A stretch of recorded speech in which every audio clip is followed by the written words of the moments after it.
What is up, wrestling fans? Welcome to episode number 503 of the Smart Guy Moment Smack Talk podcast, Hot Tags of the Week, where we're doing something a little bit differently this time around.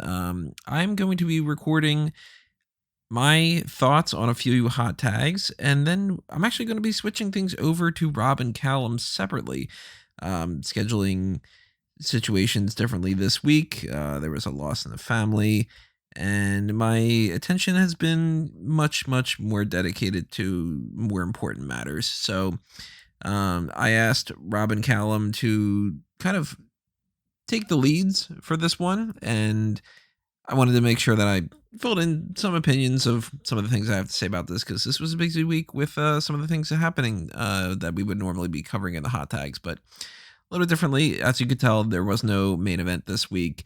That we didn't really have a game plan for that anyway. So, they have a full 2 hours worth of conversation for you guys coming up after what I get out of the way really quickly right here. But just a reminder, as always, drop a comment below. Tell us what your thoughts are for the hot tags for this week and any other kind of things you want to chime in about. Make sure that you hit that like button, hit that follow button, subscribe to the YouTube channel, ring that notification bell, join us on the Patreon side of things. If you want to help support us on the monetary platforms, take advantage of those different tiers that we have on there. You could also join us on the members only side of YouTube, and that way you can get access to the dark casts and the members only kind of content that's up on there. You can also hit that applause button if you want to send us a little bit of a tip. And you can check out the merchandise shops on TeePublic and Redbubble. And, of course, follow fanboysanonymous.com for everything that's happening over there. And I promise I'm not just here to plug things. I do want to tell you about some of those things that Rob and Callum will get more deep into. But, yeah, very interesting hot tags. We will eventually talk more deeply about this as, the trio and break some of these things down individually and reference things back in the future. But before we get into the nitty gritty, I'm going to just mention a couple things. I'm not actually too sure if they got into these, so I'm just going to give my opinions about some random things and some of the big topics as well. I don't think that they would have been talking about this one, but WWEA has trademarked complaining is not conversation. And I don't know exactly what that is in reference to, but I think that that's a pretty interesting trademark. That's something to pay attention to. It's obviously some kind of a slogan. It's not something that is going to be a new character name or, something along those lines. But whenever they do these kind of trademarks, I'm always interested to see how this is going to play out. So, when it comes to complaining is not conversation, how's that going to apply? I mean, maybe a John Cena thing, maybe something about Goldberg. I would assume probably more so on the John Cena side of things, but hey, pay attention to that.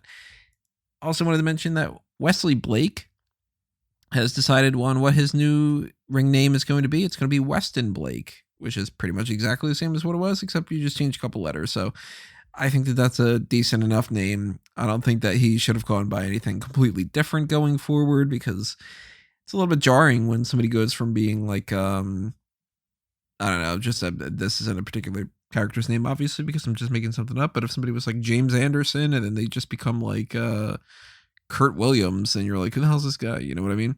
So Weston Blake, pretty close to Wesley Blake.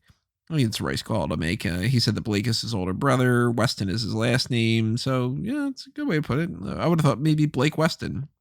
Then again, not my call. Talking about the TV side of things here, let's get into that. So, very interesting set of television episodes for this week. Starting with Monday Night Raw, my quick opinions about that. Again, Rob and Callum are going to get into much deeper discussions about some other things, particularly the main thing you're seeing on the thumbnail. But Monday Night Raw had some surprises to it. We've got, I'm not going to break down every single match. You can, of course, check out everything on smartguymoment.com about this kind of stuff, like, Symphony of Destruction match and so on and so forth. But the most interesting elements of this that I at least could see coming, could see being talked about are the split with Nia Jax and Reginald, And that leads to Reginald winning the 24/7 championship, which is kind of indicative of how they feel about Reginald, it seems. There was a report before that Vince McMahon was a big fan of Reginald. And now that he is 24/7 champion, it's a good way to keep him in the mix without keeping him part of the Shayna Baszler and Nia Jax setup. So I like that idea. Obviously, we got the return of Keith Lee, which is fantastic because Keith Lee is one of my favorites, and I really, really want that guy to succeed. We had been hearing for the longest time that we would find out why he was gone, and it seemed like it was some sort of a medical condition, but God knows what that was, and we still don't have any information about what that exactly was. Of course, you could speculate about a million different things, and it really doesn't matter because it's speculation, but that was very concerning for a long time because when they don't say anything, you just kind of assume, well, is it concussion? Is it some kind of... it could be anything at that point, but he's back, and that's really, really good. After he loses to Bobby Lashley, Goldberg comes out, challenges Bobby Lashley, so there's more confirmation on the Goldberg side of things for SummerSlam. A lot of people not too big of a fan of that. I'm not really super duper duper looking into it as like, oh man, I can't wait for this to happen, but it could be worse. It could be better. It could be worse. So I'm not going to be complaining too much about that. I know that other people are going to be complaining a lot more, and they can do most of the complaining for me, essentially. I think that it makes sense, and I'll be tracking that. I'm writing some articles about it as well, so, we'll get into that and some other discussion, but that's the thing.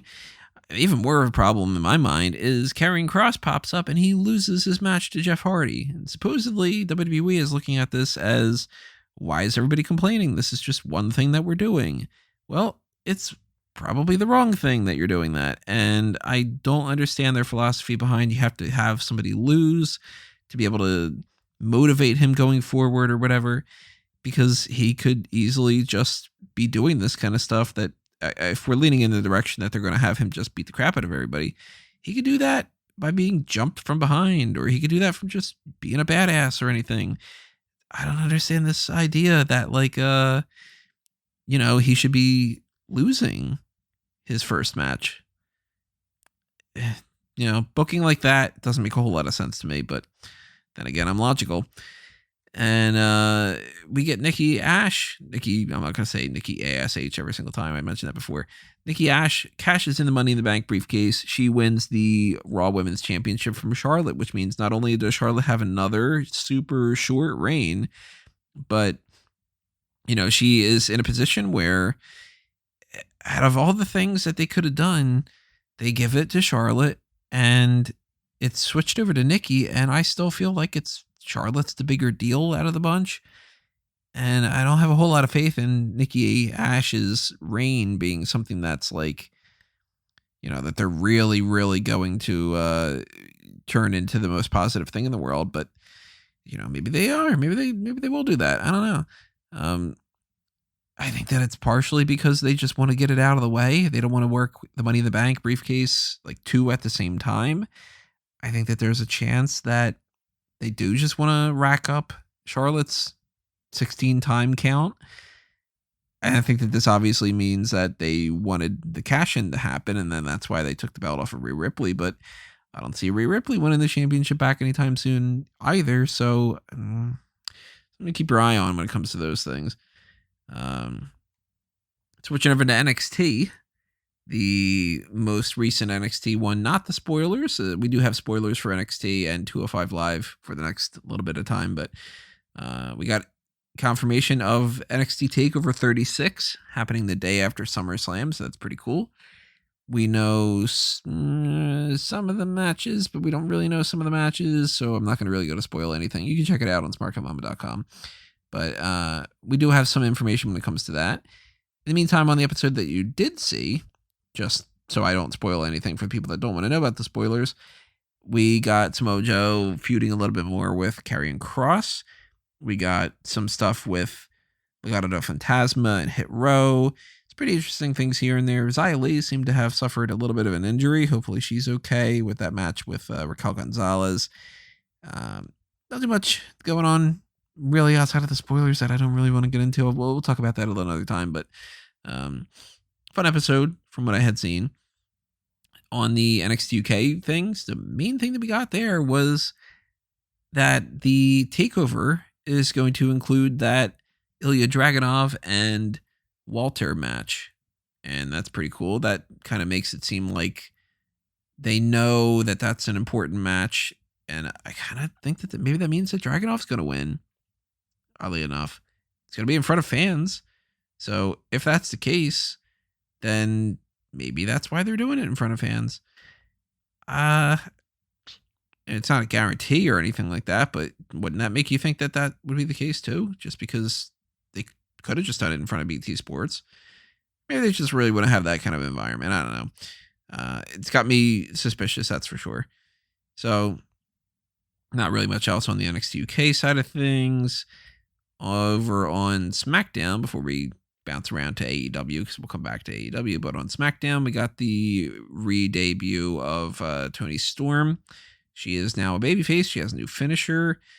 It sucks for Zelina Vega. She loses another match, but she apparently doesn't care because her bank account is doing well. I don't know if I like the new finisher as much. It seems a little clunky. Maybe it'll grow on me. I didn't like the idea that they recorded at the two different places, but they could have done that better. They could have done that worse. It was something a little bit different. Not the end of the world. And some of the other things on SmackDown were mostly just stuff that we're going to factor in a little bit later on. So I don't really need to get super deep into hey, John Cena did this thing with Roman Reigns. We'll talk about it another time. Fyter Fest Night 2, if we're going over and we're talking about that, that is something that I honestly didn't really like as much as Night 1 in a lot of ways.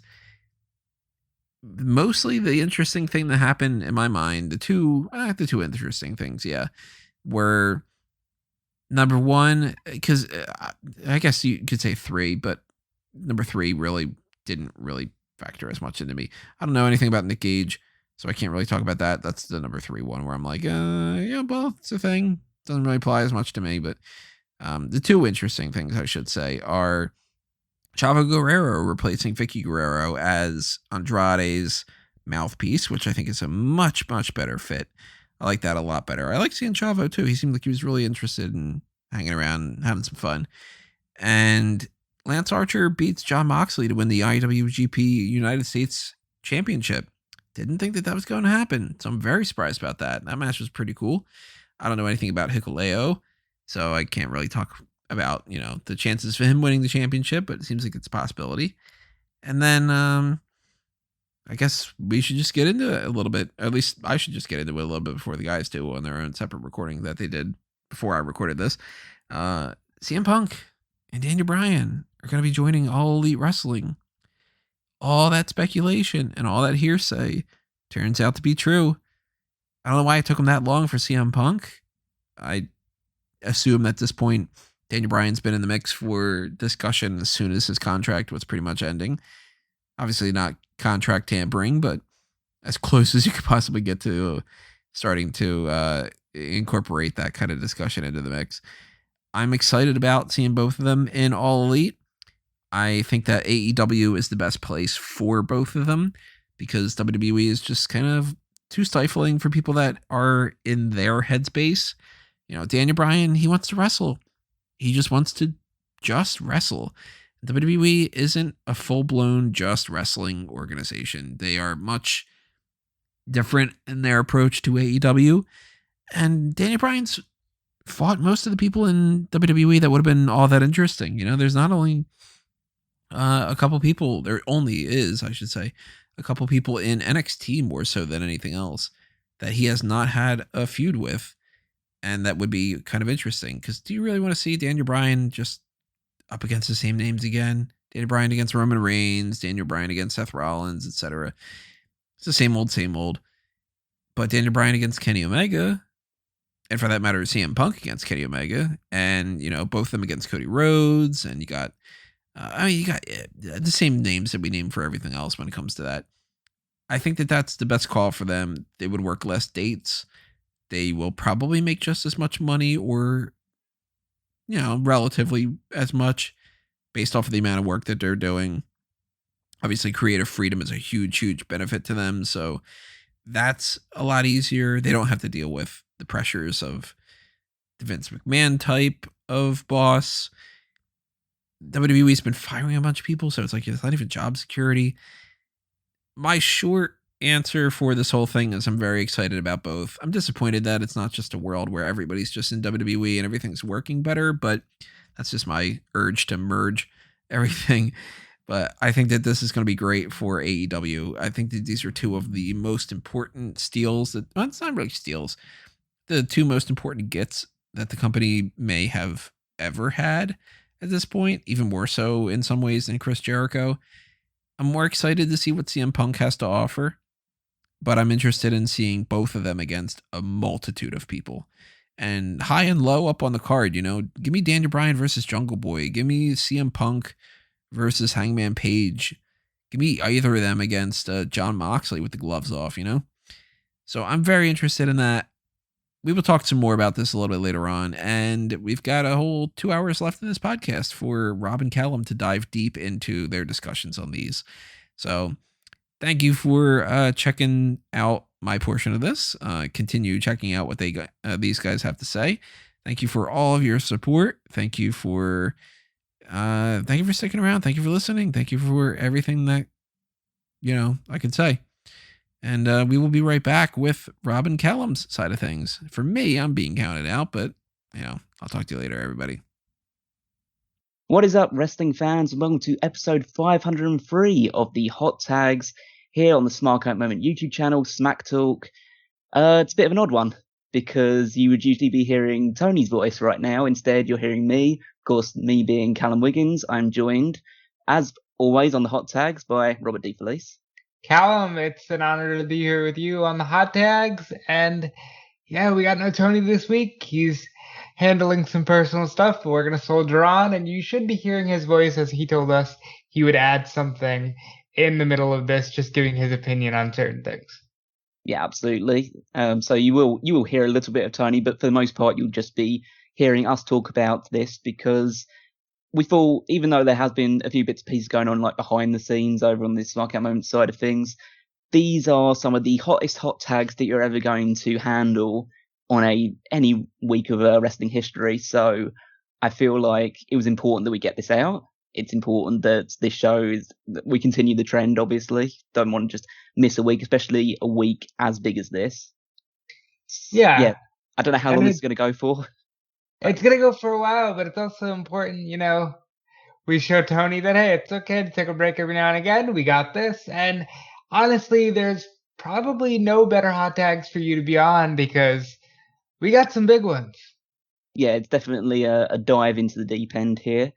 So, but of course, before we get just dive into them and just go through all the entire list that we have here, this immense list of news and events, I just want to remind everyone to smash that like button, hit the subscribe button if you're not subscribed already. Check us out on all the social media platforms, Facebook, Twitter, mainly those two. I don't know if we're on LinkedIn or anything like that, but definitely hit us up on Facebook and Twitter. Join the Mega Maniacs Facebook group if you're so inclined to do so. Just get involved in the conversation and some of these hot topics with other like-minded wrestling fans. Yeah, if you want to click the applause button, drop a few dollars our way, that's all greatly appreciated. And of course, you can do so as well over on the Smart Out Moment Patreon as well, patreon.com/SmartOutMoments. A lot of goodies there and stuff like that, and special benefits and tier list rewards for different amounts that you're able to give us. But you can find that all out on the website itself. But I think we'll leave that for now. There might be a few other plugs hitting you towards the end of this, but there's a lot of stuff to dive into, so let's get started. Tony usually warms the people up before we hit with the really big things. Of course, you know what the big story is because it's a giant thumbnail now staring at you, probably of two wrestlers who haven't wrestled in a little while. One obviously a lot longer than the other one, but we'll definitely get to that. Don't worry. But let's start with a few appetizers really. And appetizers would usually count to trademarks. So let's start with WWE trademarked complaining is not conversation. Yeah, this was a big one. And this one was a big one for me personally because I think I'm the first reporter who caught wind of this, posted it on Fightful, and it blew up. where obviously people look at this and they say, WWE is basically taking a dig at their fans, saying that complaining is not a healthy way of having a conversation.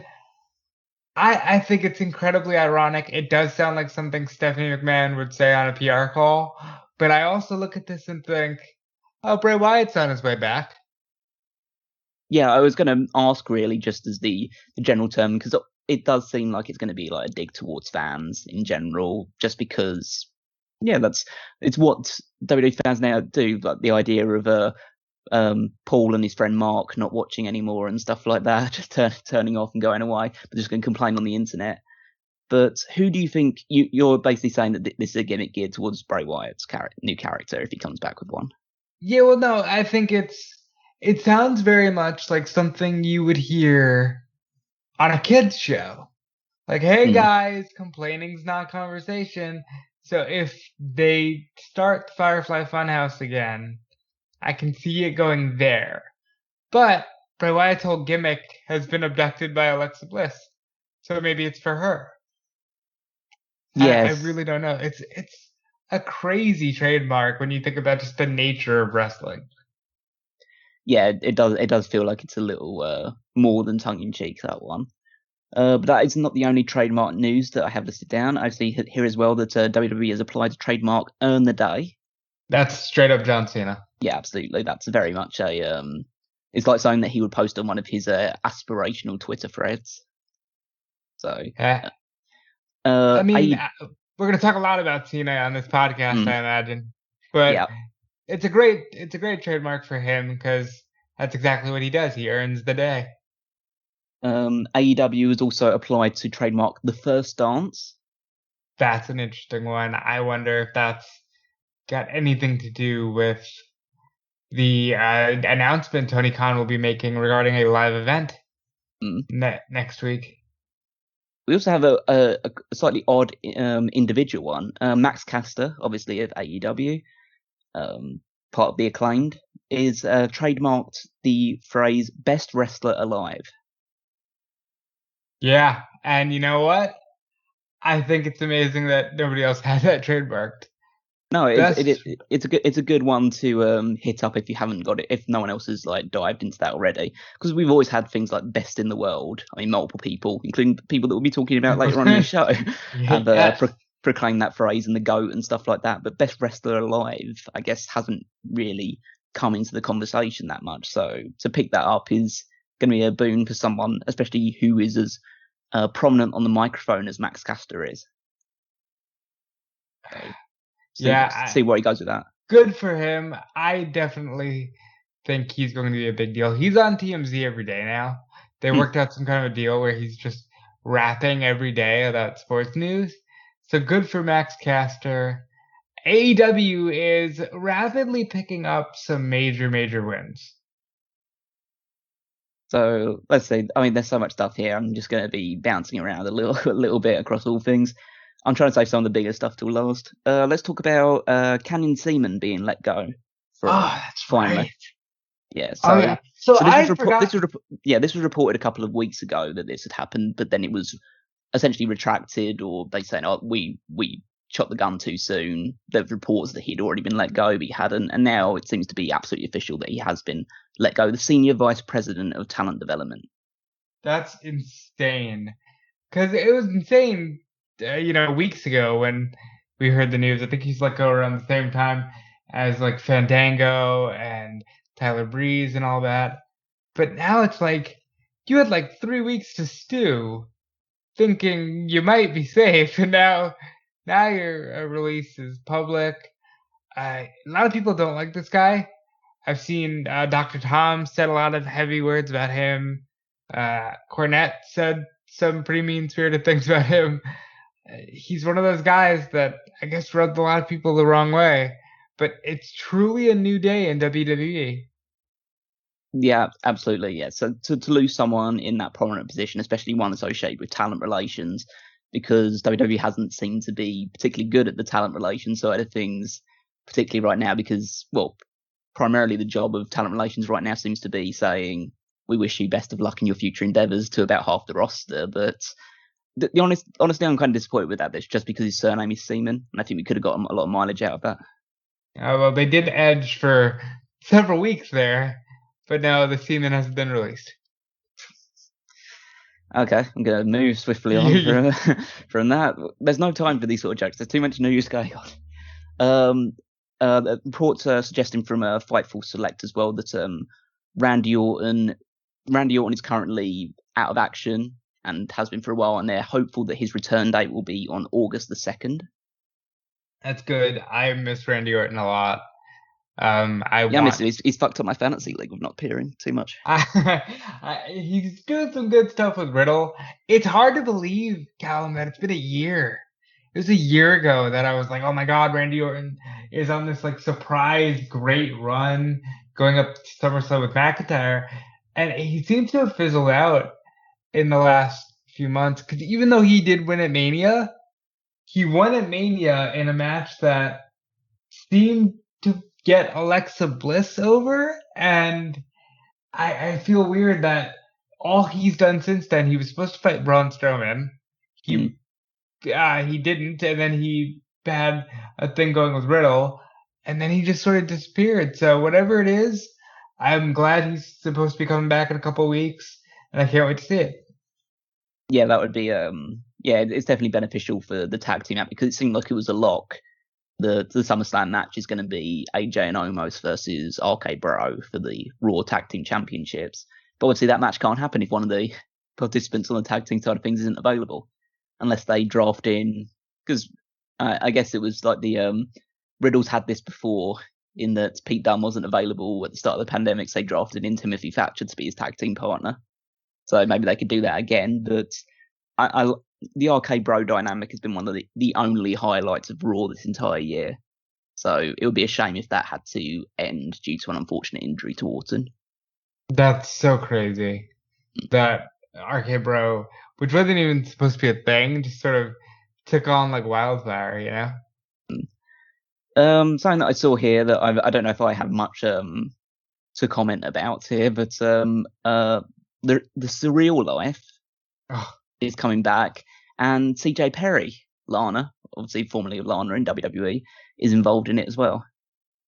So yeah, I wonder if this is the show, because she did Jericho's podcast, and she was like, yeah, I thought Johnny was hitting me up for a show that you'll hear about soon, because they approved it, and then they called me to fire me. I wonder if this is the show that she was talking about. Yeah, so apparently the reboot of the series, which originally ran from 2003 to 2006, and China was involved in the first run in season 4, so there is some wrestling legacy to it. Apparently, as well as CJ Perry, it also involved Dennis Rodman, August Alsina, Stormy Daniels, Tamar Braxton, Frankie Muniz. Really? Yeah, from Malcolm in the Middle, right? Yeah, wow, Frankie Muniz. Kim Coles and Manny Mua, or MUA. Don't the know. Makeup guy from YouTube? Okay. I don't know half these people. I'm not exactly clued up on popular culture these days. All I know about it, so Manny I know because I have friends that love makeup, and I've been sent a lot of his stuff. Stormy Daniels is the porn star that was suing Trump for a while. Yeah, absolutely. Lana is Lana, and Dennis Rodman. You know, this could get really fun. Yeah, well, actually, it's actually quite bizarre to think that out of the actual people in the show, the one that actually was a former WWE wrestler has done a less impressive thing in wrestling than Dennis Rodman has. I know. The Rodman's been in the ring with Hogan. A lot of kids say that. Yeah, main evented multiple pay-per-views. Yeah, amazing. So that's some stuff there. Jake Roberts has extended his contract in AEW. 2-year extension. Cool. Yeah, it's good to have these legends involved. And Archer finally won something, so maybe they'll have something for Jake to do. Yeah, we will talk about that when we get to the AEW show reviews. A lot of AEW news to get to, as you might expect. Another thing from WWE side of things, obviously we've talked about Canyon Team, and maybe we could have linked those ones together, but talent relations going, someone else might be coming in, and that person coming back in would be Braun Strowman, because there are rumors circulating that WWE is interested in rehiring him. And this was kind of sparked by people spying on WWEshop.com that there was a brand new piece of Braun Strowman merchandise released, even though he's still technically hired, but technically part of the company because his 90-day no-compete clause hasn't expired yet. It does mean that people will get a little bit speculative if a piece of merchandise related to him comes out very soon after he's released. So I've never been more convinced that, much like CM Punk said when asked about the releases, the right hand's not talking to the left. Like, period. The right hand is not talking to the left. Because how many times have we heard already? Well, they kind of want this guy back. They kind of want her back. They kind of want him. Like, what? Who made the decision to let go of these people? And how do you not, consult the people that are writing the television show that matters? Yeah, it is bizarre because, like, essentially the one person that can hire these people and also is in charge of the creative is Vince McMahon. And it's one of those things where we talk about how, I think we've joked in the past, especially about creative decisions, about it depends on what side of the bed Vince McMahon gets out of that morning. And so maybe one day he gets out of bed and Nick Khan comes up to him and says, can we cut this guy, this guy, this girl, this girl, this guy as well? And he goes, yep, sure, that seems to make financial sense. Then he goes to sleep about it, and then he comes into work the next day and says, hey, what are we doing with Braun Strowman right now? And he says, well, we let go of Braun Strowman, you told us to. He's like, what? I never said that, you're fired, to some like random intern. And it's just like... It's so sad. It really is. I mean, I assume the idea is that I can only speak, again, this is just speculative, this is me talking out of my ass, as it were, but I would say that in a lot of these cases, it's the idea of releasing someone who's on a decent contract. As it was widely reported, Braun Strowman was earning about $1 million a year, and trying to re-sign them on smaller contracts when they realise that there's nobody really fishing for them at that level. So yeah. So I think that's the idea of Braun Strowman, because I wouldn't say that anywhere, I'm sure New Japan, if the world was more open right now, would have hit them up for Braun Strowman right now already. And I assume AEW is probably at least toyed with the idea of signing, because why wouldn't you do? He's a former Universal Champion, he's a former huge star in WWE, and WWE showed Goldberg. Yeah, and WWE showed in, like, especially in the early days of Strowman being like a singles guy, that he can be a really big asset for the company, because at one point he was the hottest star in the company. But it just, maybe they just feel like, but he just fits the mold of, like, he's a WWE guy. He doesn't fit in AEW. He doesn't fit in a lot of other places because he's too big. I had said that I expect him back by the Royal Rumble. I don't expect him back right now, but stranger things have happened. It's just like, if they do him like they did Vega, where they're just like, hey, Braun Strowman's here, then don't release these people. You have to acting like he never left. Yeah, like, just, what are you doing? It's very strange to me that they seem so comfortable with that. So, as basically due to the fact that I'm basically hijacking the hot tags now from Tony, I thought, well, let's talk about some stuff that Tony wouldn't usually talk about. So let's extend before we talk about the big WWE and AEW news, because there are a few some pieces that we're going to be talking about towards the end. Let's spread the net a little bit wider to the entire wrestling landscape. Let's talk a bit, Rob, and Rob, you're my expert on this because I don't know about this, but I know it was a big deal, and I want you to talk me through this. The trial of Faye Jackson. Oh, so Wednesday night, after the AEW has a great show, the trial of Faye Jackson occurs.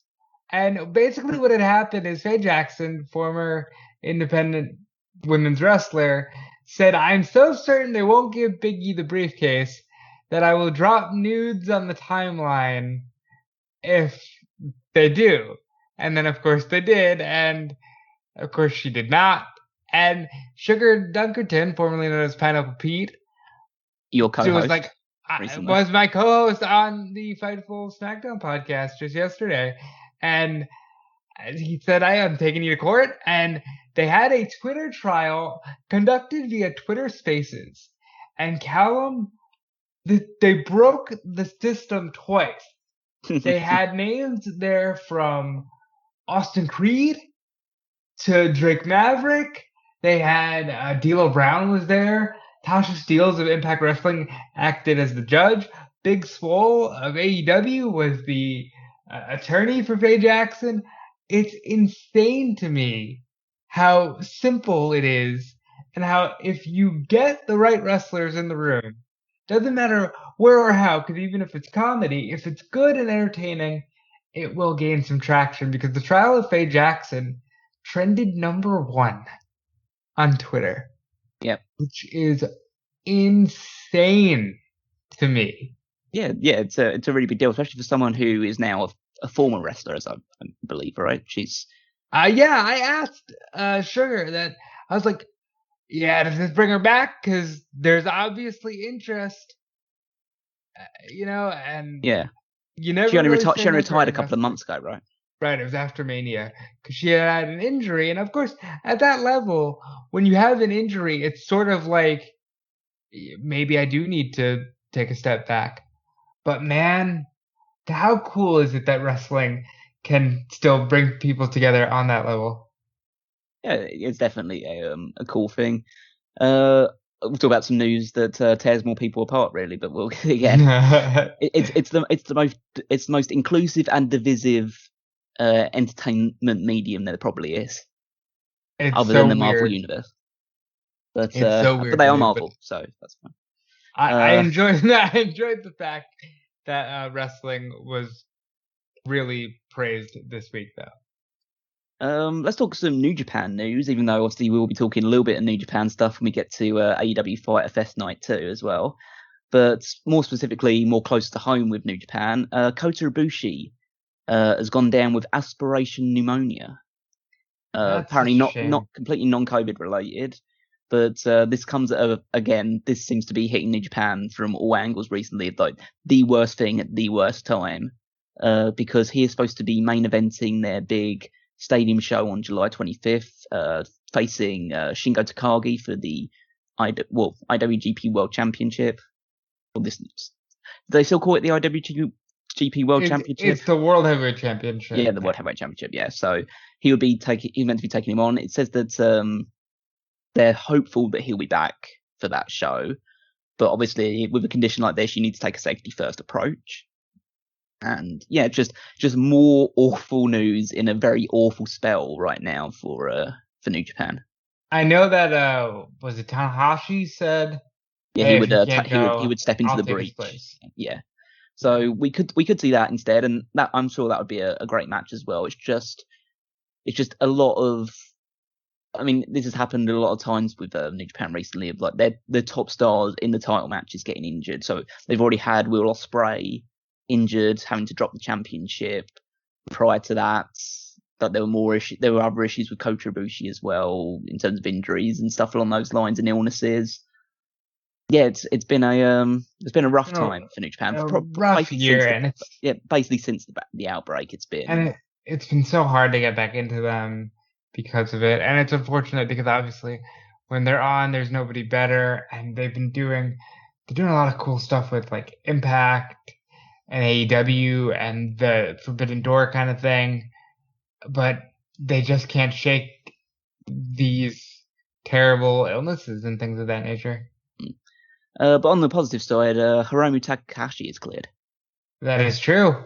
It could be a big year for LIJ. Shingo finally wins the world title. Hopefully Takahashi can stay healthy. Like Summer Struggle is hours from when we record, so maybe we're talking about some big New Japan news.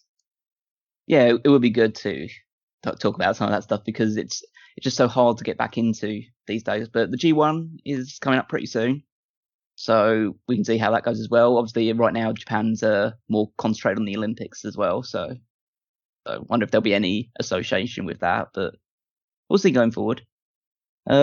So that's the New Japan side of it. Let's dive back over stateside.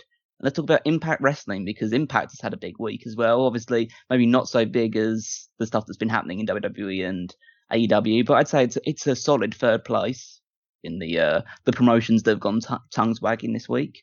You don't usually hear on the Smart Cut Moment channel, let's talk about Impact Wrestling, but that's how big of a week they've had. With such enthusiasm.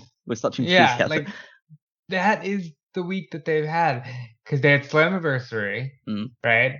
And lo and behold, Slammiversary is actually a major event, and it actually produces at the end one of the biggest surprise, which is Jay White is in Impact Wrestling. Yep. So throughout Slammiversary, actually watched it. It was a good show. I think it was pretty entertaining. Saw the debuts and returns of a multitude of superstars. We saw Mickie James appear and step up to Deonna Purrazzo.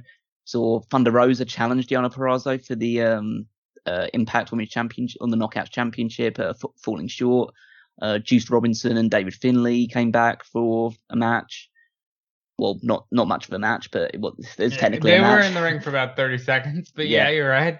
We got to see Chelsea Green came back and teamed with Matt Cardona against number one contender for the Impact World Championship, Brian Myers, and Tenille Dashwood. Isn't it crazy? I know, it's like with Impact, it's like, wow, 2 steps forward, you have to just take that 1 step backwards, though. It's just my guess is I think they're gonna do something else with the Impact title. You'd have to hope so. But I mean, and it's like Brian Myers at this stage, I don't know, like, because remember, if the champion wasn't Kenny Omega, now to be clear, like, if the champion was still somebody like a Rich Swann or Willie Mack, I'd be like, yeah, Brian Myers, Willie Mack, that about adds up. But it's Kenny Omega. Yeah, and that's what makes it different. Kenny Omega, of course, successfully defended the Impact World Championship against Sami Callihan in the main event. And as you say, it was the big news of this show was what followed afterwards, which was Jay White appearing, obviously Bullet Club cohorts with Gallows and Anderson and Kenny Omega. Admittedly, he joined the Bullet Club after Kenny had gone, and Gallows and Anderson were long gone by that point. But there seemed to be some sort of camaraderie. They'd all put the Too Sweet sign up, and it looked like Jay White might have been able to do something, but then the feed just got cut. And apparently things happened afterwards. And then Sean Ross Sapp was there. Yeah. And Sean's like, yeah, David Finlay went after Jay White because they have a match coming up. And they did that, and everybody split. And, of course, the follow-up on Impact was they offered Chris Bay a spot in Bullet Club. Yep. And he appears to have accepted. Yeah, so it seems to be that Chris Bay will be the newest member of the Bullet Club. Obviously, he's done some work with New Japan recently as well. He was part of the New Japan Strong. It was part of the Super X Cup. Super J Cup. Yeah, Super J. Yeah. They have the S Cup. They have the J Cup. Yeah, of course. So he was part of the Super J Cup tournaments. So he has had some work in New Japan Strong. So it's not surprising that he's the one they've picked up. And Chris Bay does have star potential. So he's great. I think he's one of the best American representatives you can get for Bullet Club at this time. Yeah, so it seems to be a very successful pickup. One of a little bit of Impact news is that Kiera Hogan is leaving Impact Wrestling. That's an interesting move. Yep. So that basically, I mean, when you leave Impact, and Impact has one of the strongest and most well-booked women's divisions, as it were, there's really only 2 destinations you can be thinking about. Just what side of the North American 1 and 2 what does she end and up when? on? But yeah, really. If I was a betting man, I would say she's going to NXT. I think if she's going to NXT, more power to her. I'd be surprised personally, but more power to her. Who's her girlfriend? Diamante. Yeah. Okay. That might sway it a little bit more. Yeah. So there is a women's battle royal at All Out. Mm. They could use any surprises they can get. Yeah, the Casino Battle Royale. So we've already spoken about how we're hoping that we got people like well, not what name is she going by It's now? not Was it Heidi right? Lovelace. It's Yeah. Ruby Soho. Yeah, Ruby Soho. So hopefully we'd see her pop up. It would definitely be cool to see Kia Harrigan come up as well. She's definitely improved quite a lot in the last couple of years. She's been part of Impact, like multi-time tag team champion there. So yeah, I feel like that would be a good move to make, especially if she was just there to team up with Diamante as well. So yeah, more power to it. But I do feel bad for anyone at this point that says, I want to form a women's tag team division. Like, maybe don't do that, guys. Like, look, I understand why we did it, but I feel like we have seen in the execution that maybe it's not worth it. You know? Well, yeah, I guess it's a wait and see approach, really. Like, I'm totally down for the idea of them doing it, but if you're going to do it, then you have to do it properly. Like, don't just do it because you feel like you're obliged to do it, because as soon as you feel like you're obliged to do it rather than you actually want to do it, then the results are going to speak for themselves. And we've seen that in the WWE side of things as well. It's more like, oh yeah, we did it because like people were asking for it more than we actually wanted to have a women's tag team division. Right. Yeah, so it doesn't work. But realistically, people should want to do that because it's cool. And you've got plenty of talent, so you should be able to do that. And certainly not make two separate sets of women's tag team titles between, when the idea was that the women's tag team titles could be defended across all brands. Like, don't do that stuff. Don't be stupid. Yeah. Okay, now we're moving on to, I guess, some of the bigger news and events. I don't really know how to go with some of these stuff, but let's start with WWE side of things, and let's fold in the show reviews to this stuff as well, because a lot of this stuff will be directly related to show stuff as well, so we can meld it all together. So let's start with some show reviews of the lesser side of things. Let's start with 205 Live. 205 Live happened. It did. It certainly did. Look, you had Ari Sterling against Jake Atlas. Jake Atlas gets the win because why not? He's been on NXT TV. Yeah. I think Ari Sterling, of the more recent signings, is the one that's like going to break out. I think Ari Sterling is the one that you'll probably see on an episode of SmackDown one day. But I like Jake Atlas. Jake Atlas is really good. He's been on NXT TV with the Mercedes Martinez. I think they did a tag match against Xylee and Boa. Yeah, that was the one that Mercedes got a clock cleaned by that kick. But and then Asher Hale, formerly Anthony Henry of Evolve, defeated Guru Raj. Good to see Raj getting some time. I know that like he was brought in specifically for Superstar Spectacle. I'm glad that he's getting to do more, because honestly, everybody deserves a chance to work. And harmless show 205 Live. Yep. So yeah, just two random cruiserweight matches happen. So yeah, that's good. We've got some spoilers as well. I mean, if you really don't want to hear spoilers for 205 Live, then cut away for about 10 more seconds. More power to you. Yeah, cut away for 10 seconds while we say. On the July 30th episode, it will be Drake Maverick will defeat Asher Hale. So short-lived success there for Asher Hale. And Leon Ruff, remember him, will defeat Grayson Waller. And on I feel like Ruff is better than Turo. Like, he was good as NXT's 1-2-3 kid, you know? Like, I enjoyed that run he had. And good for Drake getting any time in the ring. Yeah. And on the August 6th episode, NXT Cruiserweight Champion Kushida will defeat Ari Sterling. Oh, good. See, I assume that's a title match. You see, Kushida gets to face Ari Sterling because Ari Sterling is good. Yeah, good. Put good wrestlers in the ring. Apparently, that's the only match that's listed for that one. So I'm wondering how they're gonna. They probably went 20 minutes. Yeah, it's only about 20 minutes of in-ring time, so they probably took the whole 20. Yeah, that's again fair enough. It's a show that happens. If you want to watch it, then feel free. But hopefully that hasn't ruined the experience of watching that show for you. Let's talk NXT UK.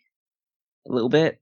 So, a few matches happening, of course, as per usual. So, I guess the big news is that, and we can tie this into, they've announced the next NXT Takeover. NXT Takeover 36 will take place August 22nd, 2021, so the day before. The day before SummerSlam. Yep, and it's going to feature... No. It's happening the day after SummerSlam. Oh yeah, it's happening. Yeah, because they do Sunday. It's so bizarre now. I can't get used to this stuff. It's weird. But so SummerSlam is actually the precursor for NXT Takeover 36.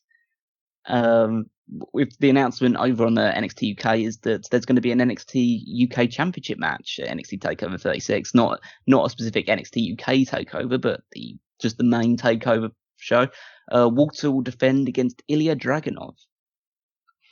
I like it. It was my favorite match of 2020. So the only thing I don't like, honestly, is that they were like, oh, we think that this deserves to be seen by the entire world, basically burying the NXT UK brand. And it's like, that seems so counterproductive. But I'm very excited for Ilya Dragunov and Walter to have the match that I think they deserve to have.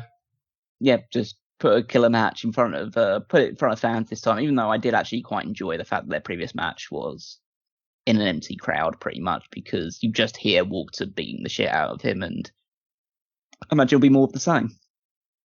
But talk about the rest of the show. Nina Samuels defeated Laura Di Matteo. Good stuff.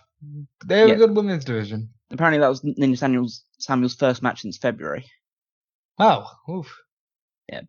So yeah, it's good to see her back in the ring then, I guess. Ginny and Joseph Connors appeared on the Supernova sessions of Noam Dar, and then that was followed up by Joseph Connors defeating Tristan Archer in a match. I like Noam Dar doing the Supernova sessions. I'll say that. He's one of my favorite parts of NXT UK. And then so there was a stare down as well between Ophi Valkyrie and Ginny. So I imagine that's the match coming up soon. That's got to be in the next week or so, maybe even next week, because I know that they did announce that Jordan Devlin and A-Kid will be in a 30-minute Iron Man match on a future episode. That sounds good. Yeah, it does sound pretty good. And next week, they announced... I've completely forgotten. Maybe you have it up in front of you, because I watch NXT UK every week, but as you know, stuff goes by so fast. I only have the results that WWE put out there. So they said if something was announced, WWE has not translated it over on their results page. Mountain. Yeah, it's Mustache Mountain against Symbiosis. And I like Mustache Mountain. And I think that for sure Trent Seven is going to turn on Tyler Bate and try to take that Heritage Cup. I mean, there are worse things to do. Week, yeah, worse things to do than put Tyler Bate over on his veteran tag team partner. So absolutely. But speaking of tag teams as well, the main event of NXT UK this week was the tag team champions Pretty Deadly retaining their championships over Subculture. Subculture's got a cool gimmick. They've got a very kind of grungy not pop punk, but actually, yeah, because Mark Andrews is a pop punk guitarist. They got this just a really cool vibe about them. I love Pretty Deadly. I think that they are the cheekiest heels. They're two good-looking guys that you want to see get punched in the face, and they win. It's just easy booking. So all of it's exciting. Yeah. So that's the quote unquote lesser shows dealt with. I think we've got to go pretty chronological on this one in terms of there'll be some more stuff related to NXT Takeover 36 when we talk about the NXT stuff, but I feel like we need to talk about Raw before we talk about NXT, because something on Raw happened which was very much related to happened on NXT. So let's start with Monday Night Raw. Raw opens with John Cena's back, and John Cena is being shared between I'm going to use a phrase coined by the wonderful Denise Salcedo, because I think it's the best encapsulation that anyone has ever said about this relationship between USA and Fox, the sister wives scrambling over their are scrambling over their little toys and trinkets. Like, I want John Cena. I want John Cena. Okay, we'll both have John Cena. That's fine. So this doesn't make sense to me, Callum. And I've asked Sean about this. I've asked, Tony, it doesn't make sense. Why are they fighting when it's literally just, hey, stupid, merge the brands so we can have everybody? Why are they like, well, we're the only ones that get to have Roman? Why? If everybody wants everybody, there's a very easy way to do that. Merge the brands. It's the weirdest situation where logically that dictates that it should happen, but then once you merge the brands, you might as well just cut half the roster because you don't need them anymore, because literally all the same people will just be on the same show, because there will be on Raw, there will be a 20 minutes devoted to whatever Roman Reigns is doing, and 20 minutes on SmackDown to whatever Roman Reigns is doing, and then John Cena's involved, and whatever Bobby Lashley's doing and stuff like that. It's going to be across all the shows would be pretty much the same, and that means people would stop watching SmackDown because they always stop watching SmackDown when this stuff happens. So it's just it's a bizarre situation, but you can't like live in this can't live with this contentiousness between two separate entities. That's why it was so much better. The brand split was so much better and so much easier when NBC was both Raw and SmackDown. But yeah, it's so stupid to me. And luckily, their deal with Hulu is ending. I say luckily so that, we don't have to entertain the idea of main event anymore. But like, it's so bizarre to me that these companies do that, because first of all, and we're going to get to NXT in a minute, NXT now more than ever should not be on the USA Network. It worked better as a 1-hour show on the network. It makes decisions like the one we're going to talk about easier to understand, because when you say that about a show on the network, when you do things pertaining to characters on a show on the network, it's one thing. But when NXT is a 2-hour program weekly on the USA Network, and you act like you don't know who the characters are, that's a problem. Yep, so we had John Cena come out. He started off the show, gave his usual it's a John Cena speech. It's good. He can work the crowd like pretty much nobody else at this point in time.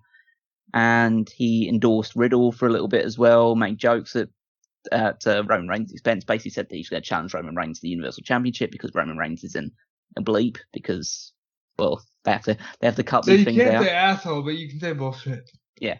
I imagine there's no bleeping in John Cena's Suicide Squad appearance, so I imagine he'll say a lot worse things than that, yeah. Peacemaker is going to be a very, very vulgar movie, or series.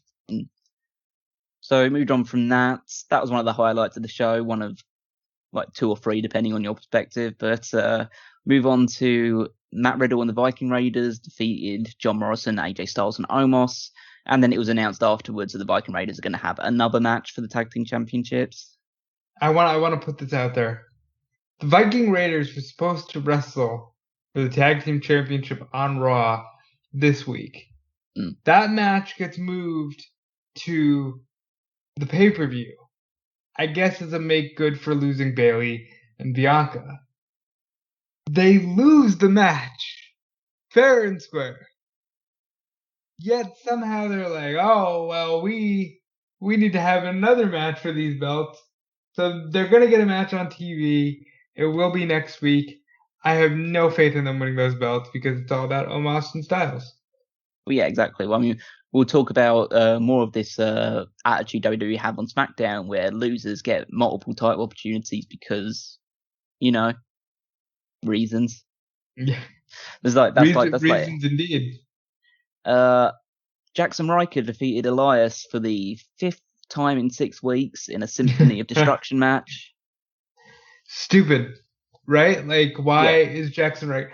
I don't get salty about a lot of these things, but Jackson Riker still being there genuinely bothers me when he cost 2 people their position. Now, yeah, you can argue Steve Macklin and Weston Blake are going to be fine. Macklin's already on TV for Impact, and Blake, I'm sure, is on his way to doing something.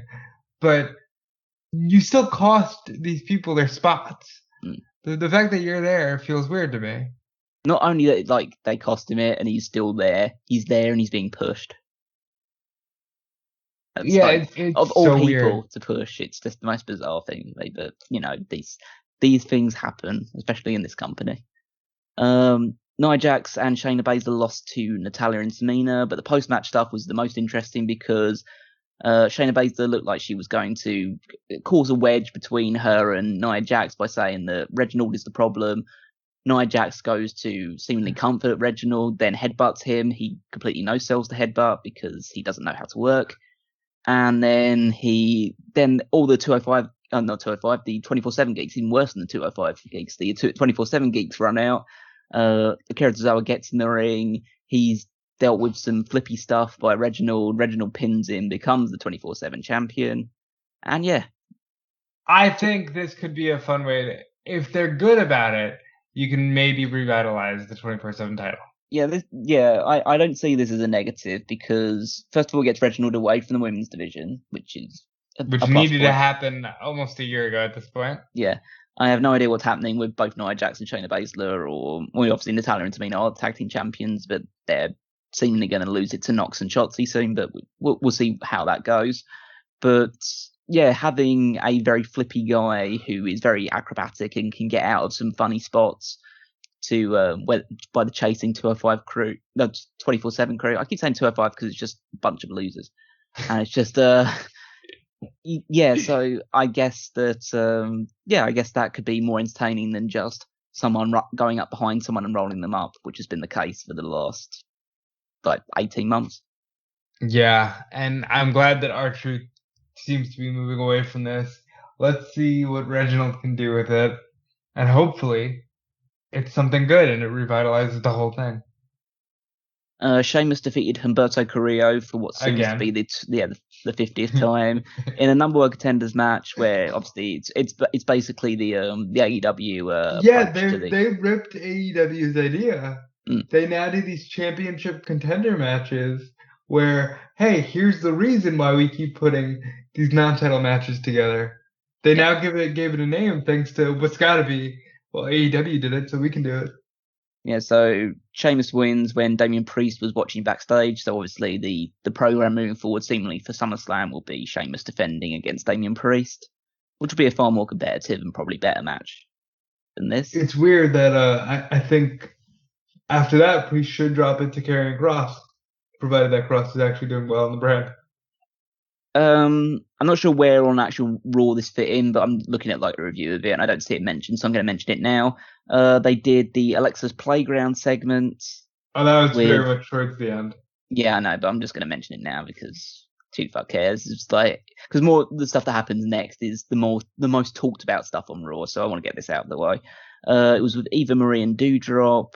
It was one of the worst pieces of television that you're going to see all year, and that's saying something considering what Raw has produced.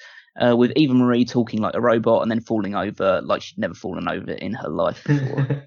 She's very dramatic about it. Doudrop is great. I think that Alexa's having fun with that aspect of it. It's not my cup of tea, but it's working for somebody. You have to imagine that if you're, I don't want to say any women's wrestler because you could look at just all the actual people that are decent in the ring, like Peyton Royce or Ruby Riott and all that, and they look at this and just think, what the fuck? Lana must look at this and go, I can fucking do that. I would own the shit out of this character. And Eva Marie is doing so badly. Her run has been absolutely atrocious so far. I believe she said something like she had signed over a year and a half ago, and she's been working with Norman Smiley since. The Norman's not a great promo. Maybe they've been working on tightening Eva's in-ring skill. That's all Eva has. All Eva has is the fact that she's hot and that she can talk a little bit, and she's gotten worse at talking. And we're expected to see her get in the ring and do stuff. She can't do anything. It's just, this is exactly what everyone feared who didn't want to see this, her come back. and all the people who defended it say like, well, maybe she's gotten better, or she's going to work hard, or they must have something in mind for her, are just all having to just eat their words now with this stuff right now. Yeah, I'm glad they didn't give her Money in the Bank. But we will see. We'll see what happens with Eva and Dewdrop and how long they actually keep the pairing together. I do think the only slightly cute thing about any of this is Bliss saying Dewdrop, and then Dewdrop's like, "Hey, that's me. That's my name." It's like, okay, I get it. Yeah, the name that she wasn't happy about weeks ago. Yeah, and maybe it'll be like, she sets her free. I don't know. It's bad. Look, she took Bray Wyatt's gimmick. I still don't know where Bray Wyatt is. I want to know where Bray Wyatt is. I don't know why he disappeared. It's unfortunate.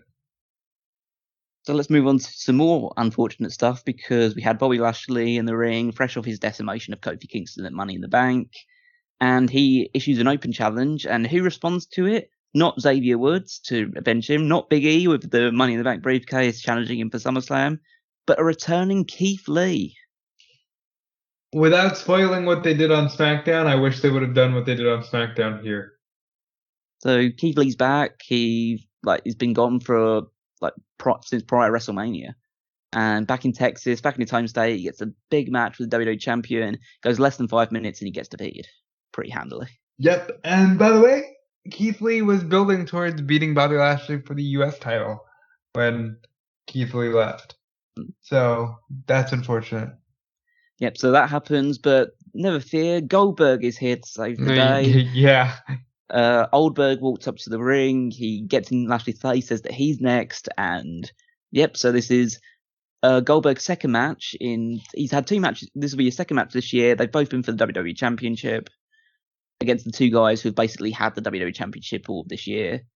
And that's the way that it goes. Again, it's just a case of he's done nothing to earn it, but the only thing he's done to earn it is that his name is Goldberg.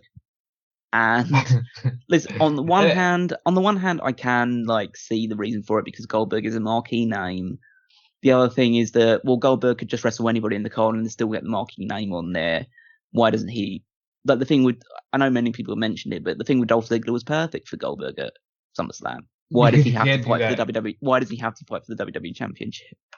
Because you can't sell. Because who's he gonna beat up? You know what I mean? Elias. Well, there you go. All right. Riker. I'd love it if he beat up Riker. That would sell me loads of it. I want him to wrestle the same way that he wrestled against The Undertaker against Jackson Riker. You know what I would do is I would keep Goldberg a surprise. I know you want him on Raw dates and stuff like that, and he has been booked for 2 August dates of Raw.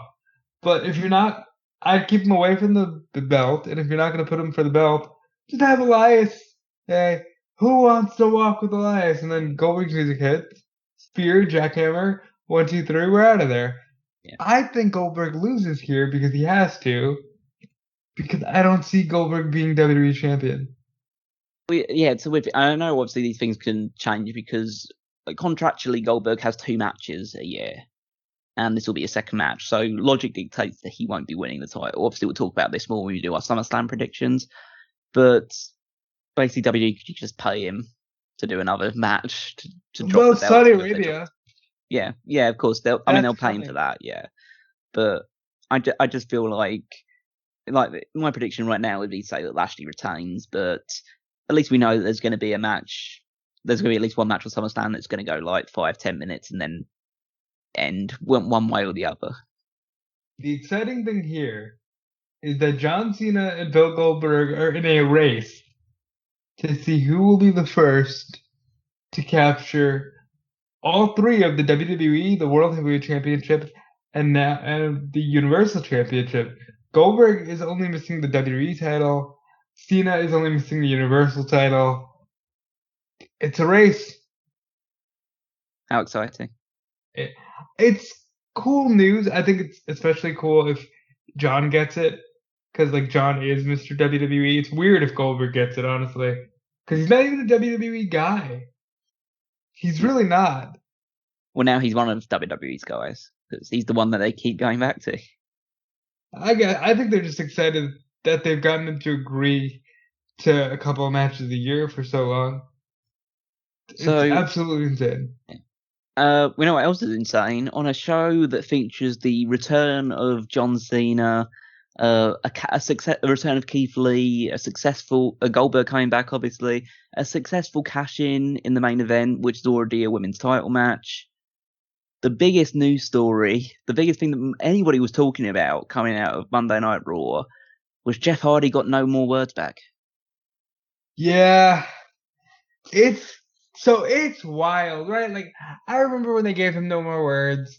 It fits better than the Hardy Boys theme, because the Hardy Boys theme has too much nostalgia associated with it, and Matt had his own theme forever by the time they gave Jeff no more words. So no more words is back. People went insane, and then he promptly beat the NXT champion on Monday Night Raw. Now, there's so much wrong with him beating Karrion Kross and how he beat Karrion Kross. First of all, Karrion doesn't have Scarlett on Raw. He doesn't have his entrance music. His entrance was the saddest thing that you could ever watch, because I know we'd seen the thing on main event, but just to see him trudge to the ring singing his own lyrics is just the most, it was utterly depressing.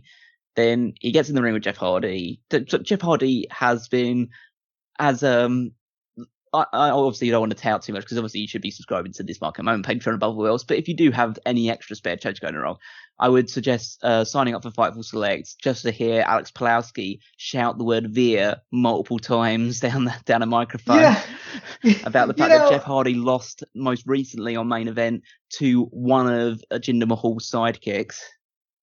It's amazing that I've been joking about Shanky since like January, and it's amazing that Shanky and Veer have had more success over Jeff Hardy than Karrion fucking Kross, the current reigning and defending NXT champion. Because all it says, by the way, Jeff Hardy had to put his feet on the ropes, so that's weird too. Yeah, weird for a babyface to do.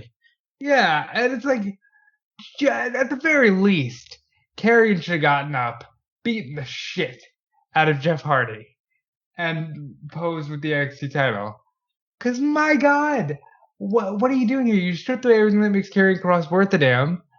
Jeff Hardy, who didn't need the win, apparently over guys like Jinder or Veer.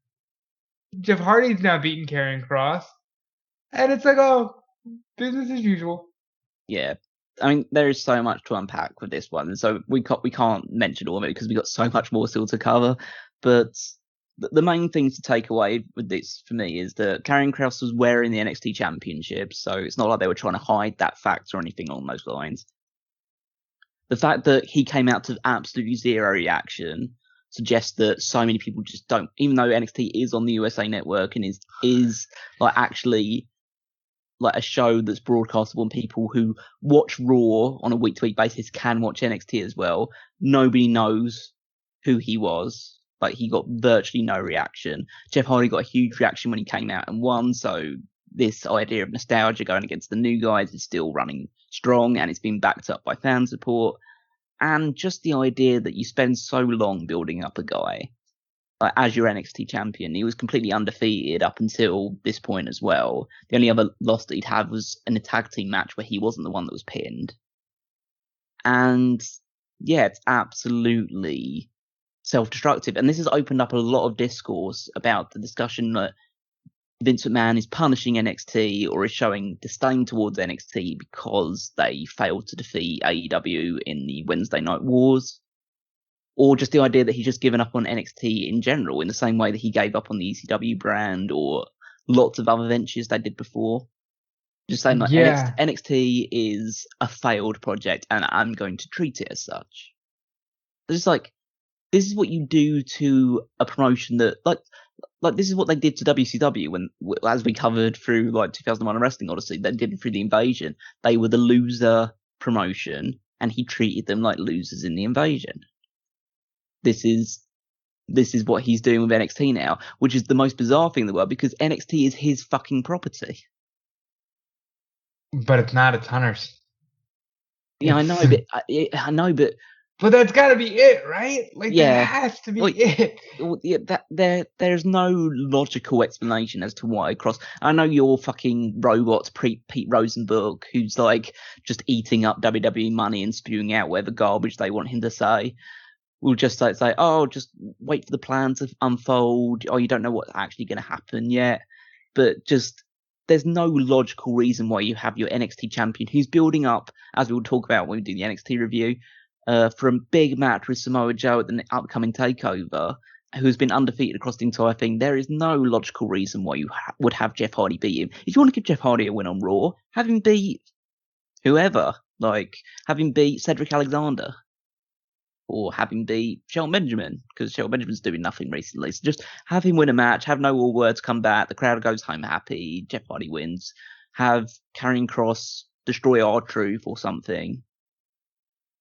Like, it's so wild. Yeah, no, it's completely illogical and it's completely self-destructive, if you want to look at it that way, or at least it's very much tarnishes NXT, which is bizarre because NXT the very next night, I know we don't really talk about ratings or anything like that, but NXT drew their biggest rating that they've had done in weeks on the following night show up against the fucking NBA, the final match of the NBA finals, and it just maybe my logic aiming towards that is just the idea that they tuned in just to see how they would deal with the Karrion Kross situation. Like, it's a bizarre circular way of like coming up with like this awful idea in the long term for NXT, but to gain short term buzz for it. And what buzz do you gain? Right now, you hit the nail on the head. NXT looks like a failed project. I'm at the point now where I'm like, oh man, we're all going to be talking about, NXT from 2015 as like this magical unicorn time of, oh man, remember when like Sasha and Bayley and even a little further when they had the Undisputed Era and how like Gargano and Ciampa felt so special, and then it died. And then it died. Like that's what it's going to feel like. Like how people go, oh, ECW man with Benoit and Guerrero and Malenko and Raven and Dreamer, and then Big Sal, like, and then the end of it, like, it's so sad. Just people, like, maybe people think like we're just being over dramatic about the idea that NXT might be honestly like, on the way out, but it's certainly being treated now again as the not even third brand, but your developmental territory, which nobody cares about. Just imagine, how long did Heat last? How long did Velocity last? They lasted for a while. But how long did WWE ECW last? They lasted for a good number of years, and NXT has outlasted them, but these things do have a shelf life. The only two things that don't have a shelf life are Raw and SmackDown, and even for a time, SmackDown seemed like it had a shelf life. It's so stupid to me that, like, it's a completely different entity, though. You go to 2 hours on USA, you can't treat it like this. Because for what it's worth, people are all excited about, what they announced for NXT TakeOver. Spoilers, I'll give you 5 seconds to plug your ear holes if you don't want any spoilers. But they announced that Samoa Joe is going to fight Karrion Kross at TakeOver. Yeah. People are excited. Yeah, people are excited because Samoa Joe's coming back. I think also the match he's in is pretty good, though. Yeah, but I feel like Samoa Joe is carrying so much of the weight of that match. It's just the idea of, oh, he's back and he's going to have a good match with Karrion Kross because he's Samoa Joe. Not people aren't excited because Karrion Kross is involved in it. They'd be excited if it was anybody that Samoa Joe's facing. That is true, because it is Joe, and I'm glad he's wrestling again. I'm glad he's back, and I'm glad he's going to be fighting for the title. I just don't feel like Karrion Kross is holding up any real. His name might as well be like in fine print on the billing. It might as well be called the Samoa Joe return match, NXT Championship, and then Karrion Kross in like little fine print underneath it. But and then we moved on. I missed out one segment as well because it was totally irrelevant anyway.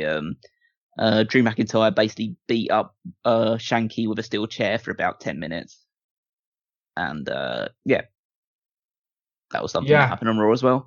Because Shanky, they're like, it's so weird to me that they're going with the idea of McIntyre and Mahal for the WWE title is fine.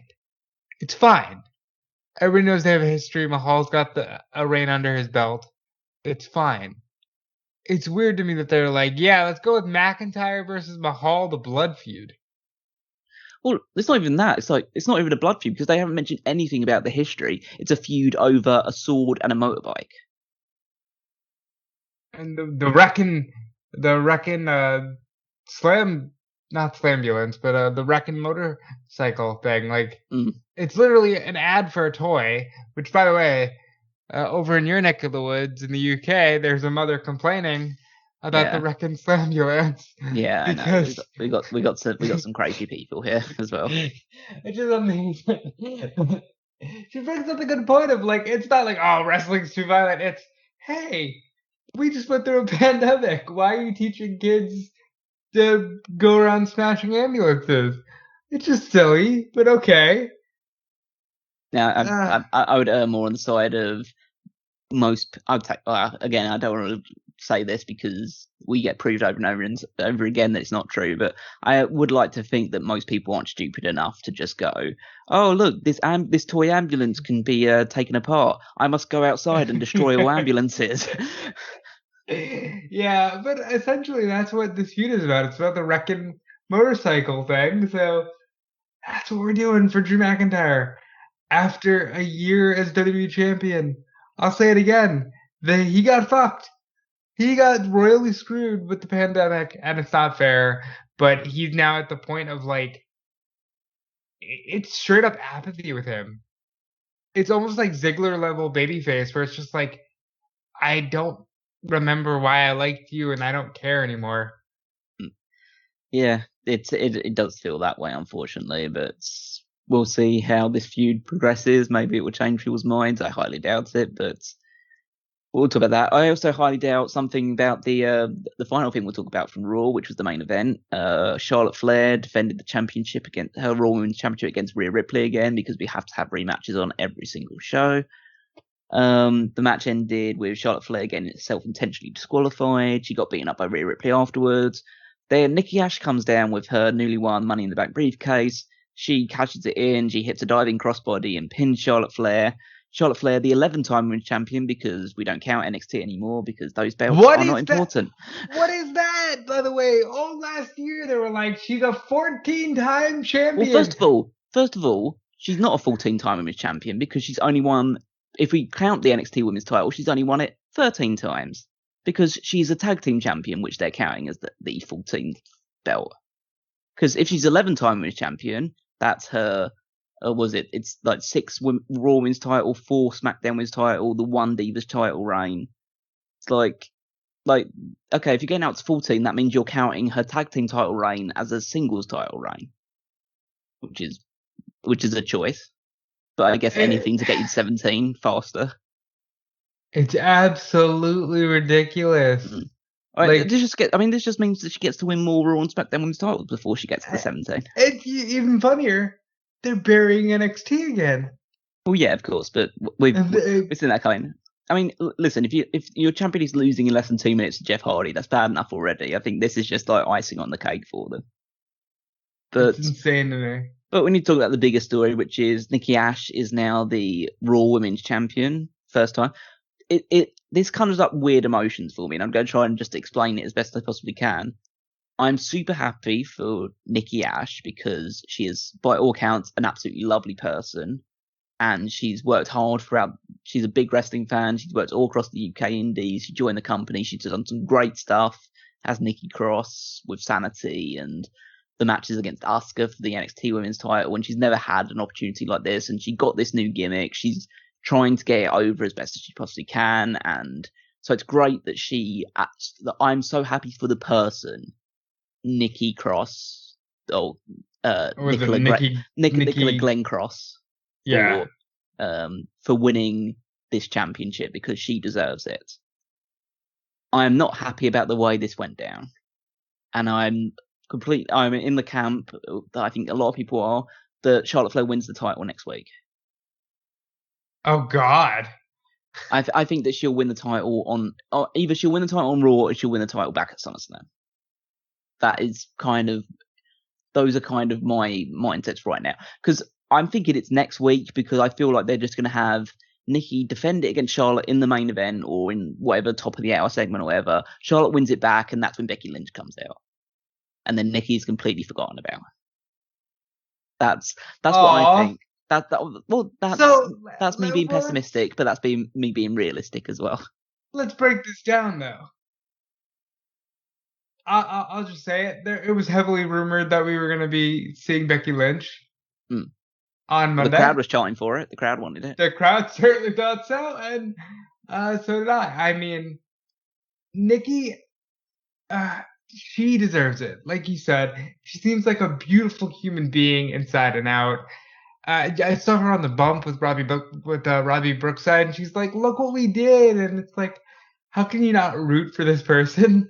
But by that same token, you saying that Charlotte Flair will just win the belt back next week is utterly heartbreaking. Well, I'm just so people understand, I'm not on the booking committee. I don't make the decision. I understand that. This is just what I think is going to happen. The idea of that even occurring is so sad to me, that Nikki would lose the belt that quickly.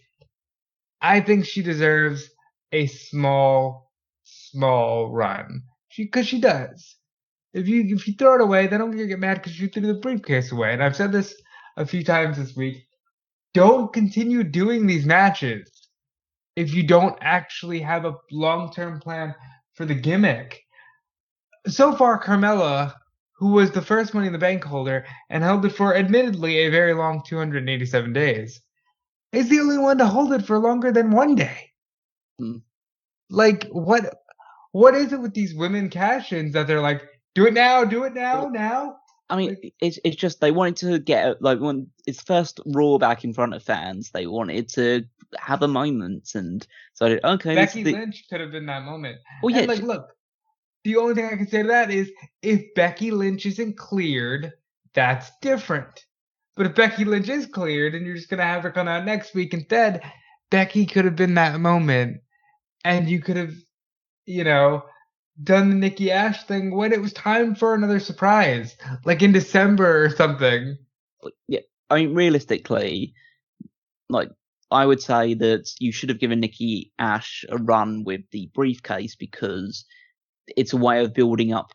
You could have built up the story of, like, that she's not quite ready, or she doesn't feel ready to take down Charlotte yet. Maybe she does, like, attempt to cash in but fails it because Charlotte takes her out beforehand, and then from that point on she's a bit self-conscious about herself, and she has to spend some time in feuds with people like Shayna Baszler or Asuka or people like that, and she builds up the confidence to eventually cash in and win it, and then it feels like a feel-good story rather than just, like, as you say, a moment for the sake of the moment. Alternatively, if like someone on creative came up to me and said, like, you have to do this story, we have to have Nikki cash in the night afterwards and win the Raw title, I would say, well, how can we work it like this, where we have, like, Charlotte defends it against Rhea, she screws Rhea out of it, but, like, she stands toward the end. Becky Lynch comes down, she makes a big return, she takes out Charlotte, and then Nikki cashes in on Charlotte, because then you can build to SummerSlam.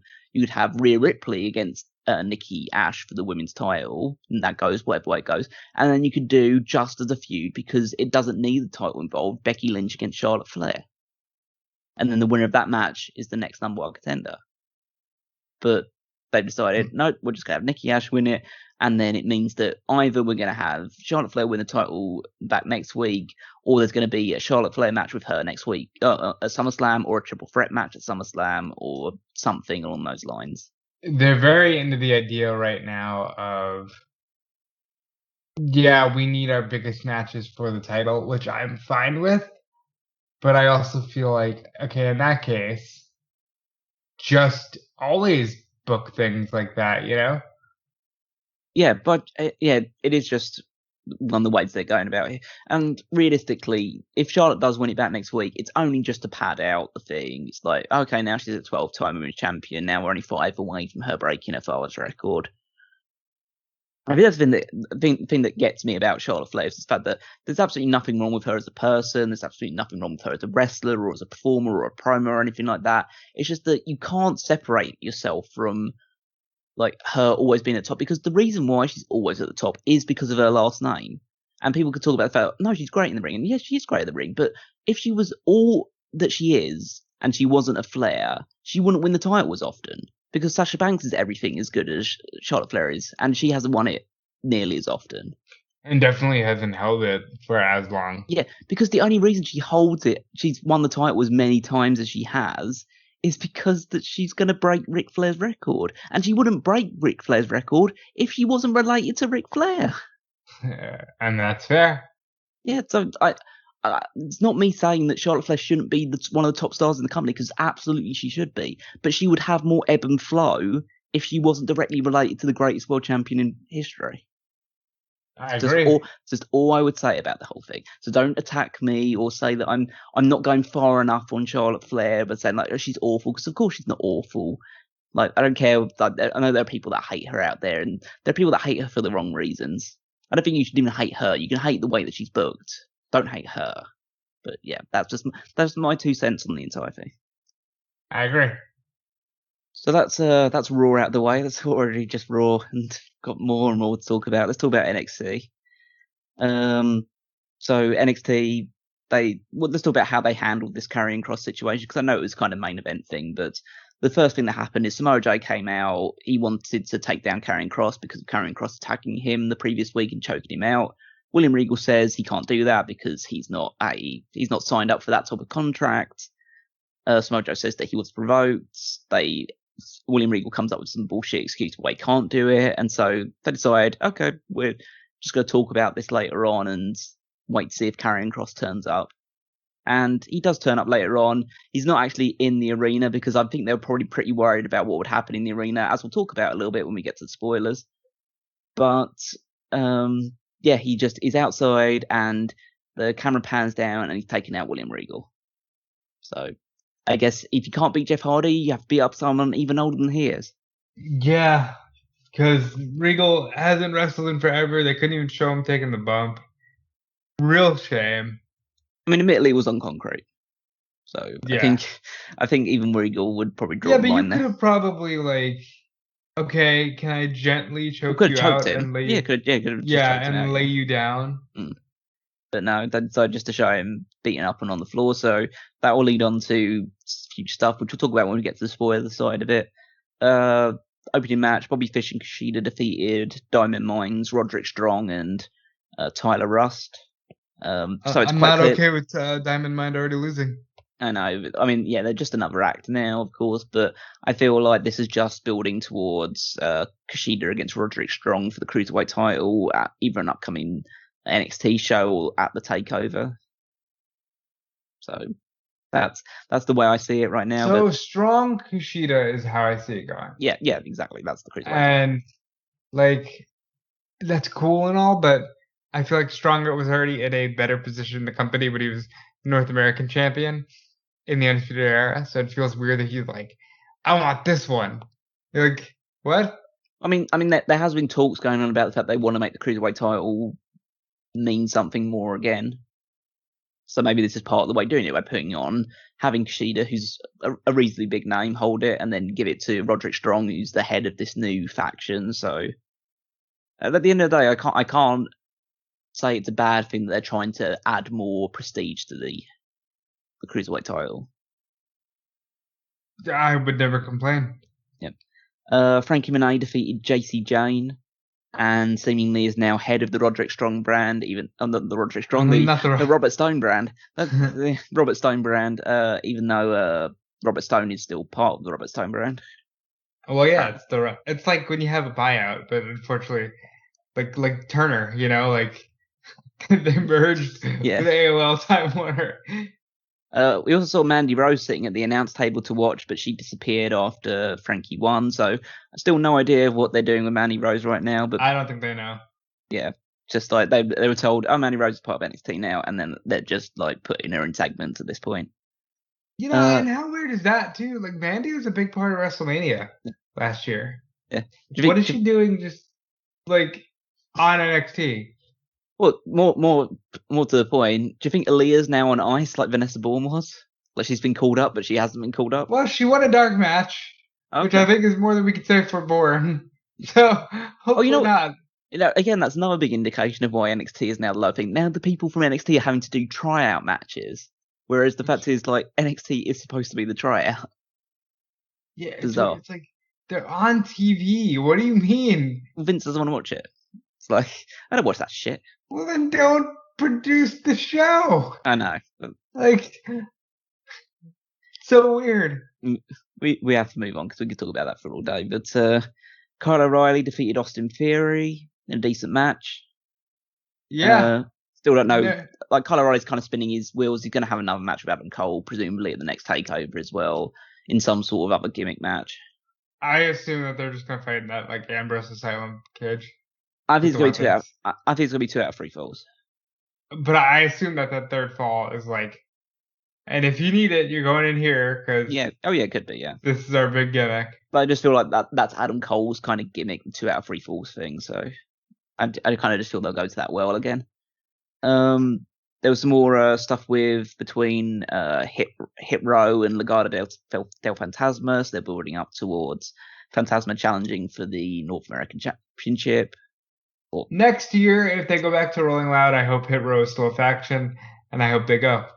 I hope they don't go to Rolling Loud again, but we'll talk about that when we get to SmackDown. NXT Breakout Tournament, another first round match. Odyssey Jones defeated Andre Chase. Unlike last week, I think they made the right choice with this one. Yeah, Odyssey Jones is insane. I feel like he's got star power written all over him.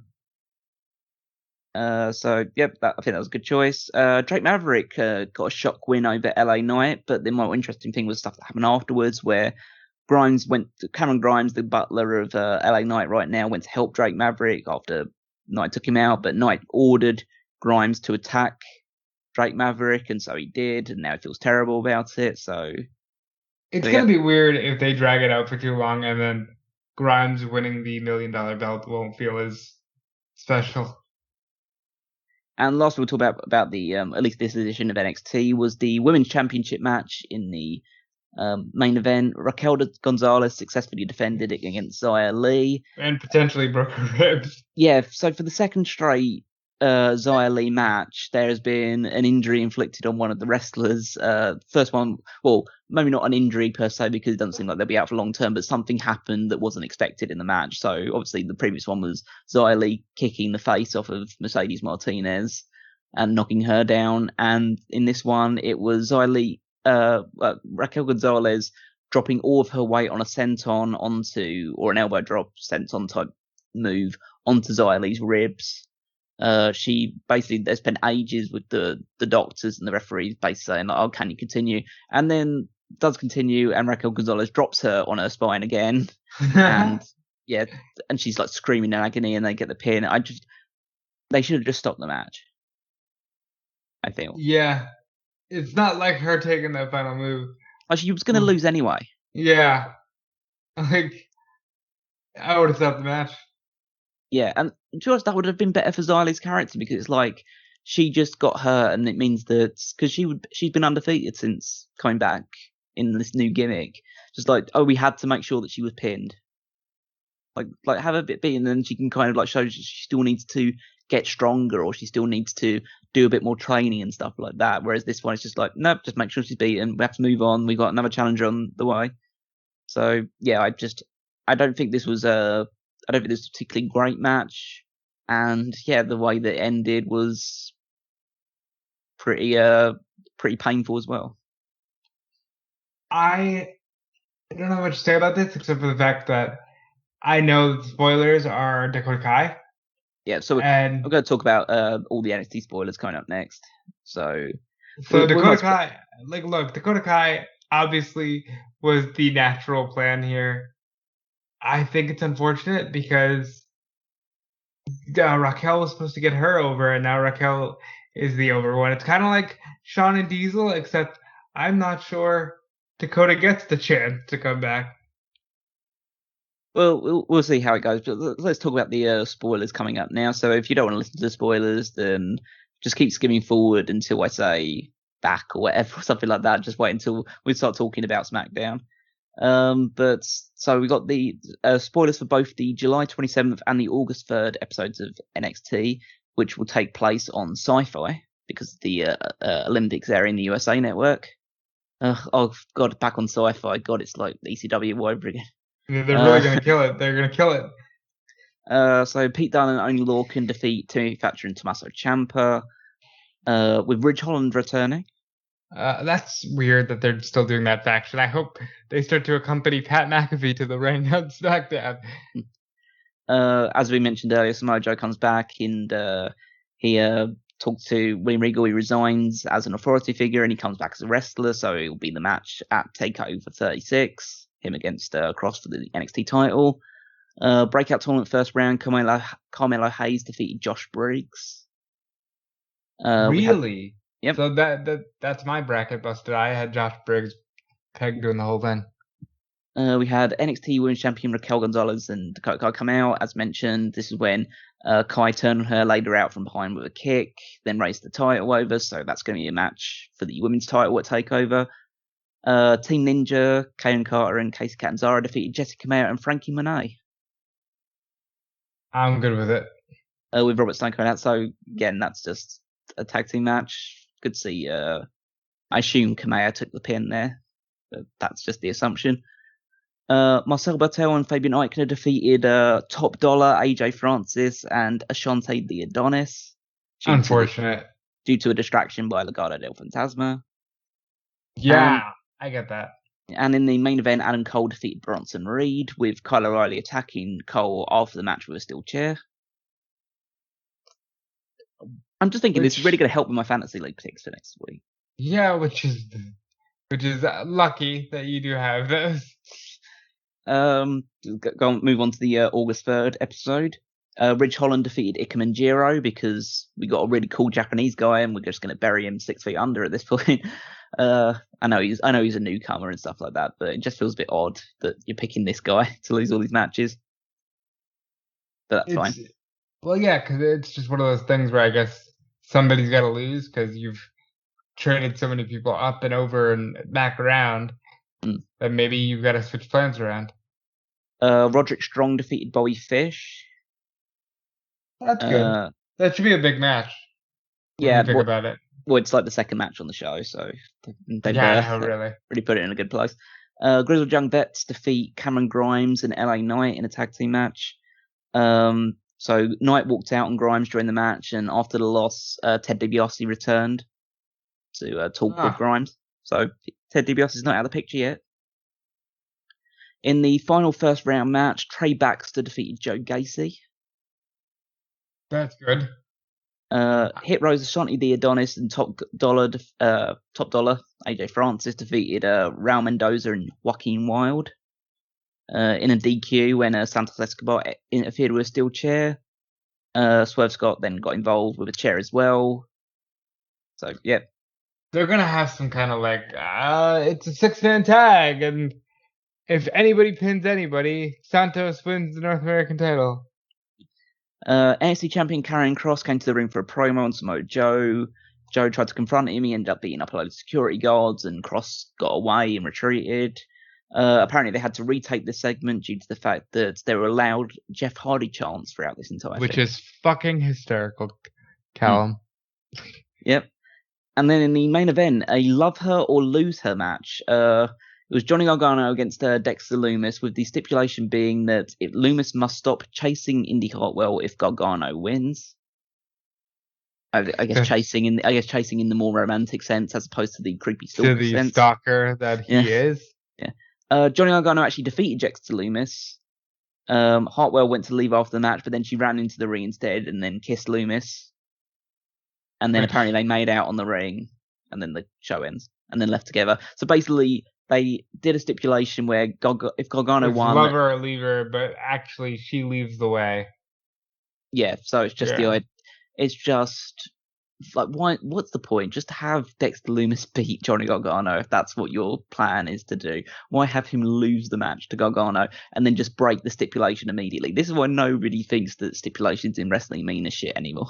I saw a tweet that said, like, I love AEW, but they need to thank Vince because AEW can do the most basic shit and get praised beyond belief just because wrestling took such a downturn for so long. All right, so we move on to SmackDown. So this was far less eventful than either of the two shows prior to it. John Cena's back out again, does more talking about the stuff. Again, challenges Roman Reigns. There's not really much that he says here, really. No, except Paul Heyman comes out and starts mocking his theme song. Yeah, that was the best part about it. Which we're not going to imitate here. You should just go look it up online because it's amazing. Yeah, it's impossible for us to imitate. We had Finn Balor, first match back since rejoining SmackDown, defeated Sami Zayn. Good match. These two always work well together.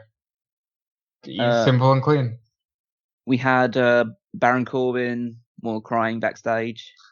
He said that the guy he got to be Corbin Funme stole his identity. He also said on Talking Smack that he lost money on Bitcoin and that when you're the king of the ring in WWE, you get $20,000 a week. That's hopefully King Nakamura is enjoying all that. Yeah, stuff I now. mean, really. That's how he's paying Rick Boogs. All the time. Very good. So then we had one of these traditionally awful like paint by numbers segments where some guy comes out, in this case Big E, comes to the ring and talks about the world title opportunity. Then Apollo Crews and Kano Z's come out. Then Dolph Ziggler and Bobby Roode come out. Then Rick Boogs and Shinsuke Nakamura comes out. Hold on, because Dolph Ziggler and Dolph Ziggler and Roode come out, and Ziggler says, if anybody's talking about the Intercontinental title, it should be us. Wait, what? First of all, you're a tag team. I've never seen a tag team be Intercontinental champions. Second of all, nobody was talking about the Intercontinental title. Big E talked about his briefcase win, and Ziggler just went on a tangent. Yeah. So it seems to be now this is the circle of people that are now fighting for the Intercontinental title. So you have obviously Apollo Crews the champion. Big E seems to still be involved because you can't have an Apollo Crews feud without involving Big E, seemingly at this point. Dolph Ziggler and Bobby Roode are there. Shinsuke Nakamura's there. Cesaro's there. So I presume next week we're going to have a 6-man tag. No, we're not. We had a 6-man tag last night. We just didn't see it because that's what they showed the Cleveland crowd while we were at Rolling Loud. Well, of course they're gonna still do it then. They're just gonna do it next week, just on TV this time. I hope not. I don't want Big E in this rivalry. Speaking of Rolling Loud, talk about a bunch of people watching something that they have absolutely no idea about. So okay, I'll keep this short and sweet. They should have done the Angelo Dawkins match because it's flat. Like you need to be high octane, high energy. I want Bianca Belair whipping people with her hair. Like they should have put Bianca in there with Zelina. Like you know how Bianca was like, "Oh, you tried to poison my husband. I'm gonna get you, bitch." Like that's what she should have been doing here. She should whip Carmella up and down the stage to the point where Carmella almost falls off into the sea of people. At least get people hyped about what they're seeing. Because otherwise, it's just people watching wrestling when they weren't planning to see wrestling. So what actually happened was Angelo Dawkins defeated Chad Gable in just a match. And then Bianca Belair successfully, again for the second straight week, defended her title against Carmella. In just a match. Yeah, in just another match. So, yep. And the crowd didn't really care about anything with that in that regards. We had Edge and Seth Rollins had one of the verbal spars with each other, and they're gonna obviously fight at SummerSlam. I do want it in a no DQ. It's getting too personal. It's getting to that point where it's like, don't do that thing where you go, and I'm gonna beat you in a regular hold for hold match. Mm-hmm. Well, that's what we're gonna get. Yeah, maybe only because Extreme Rules is the month later. If Edge is still around in September. Yeah, I just don't think they're gonna do some sort of I feel that there's going to be other matches on the card that might have that sort of stipulation attached to it. So I just feel Edge versus Rollins is just going to be Edge versus Rollins. Fair enough. Toni Storm made her SmackDown debut, defeated Zelina Vega because Lena is just there. You know what her gimmick is? I like the 80s.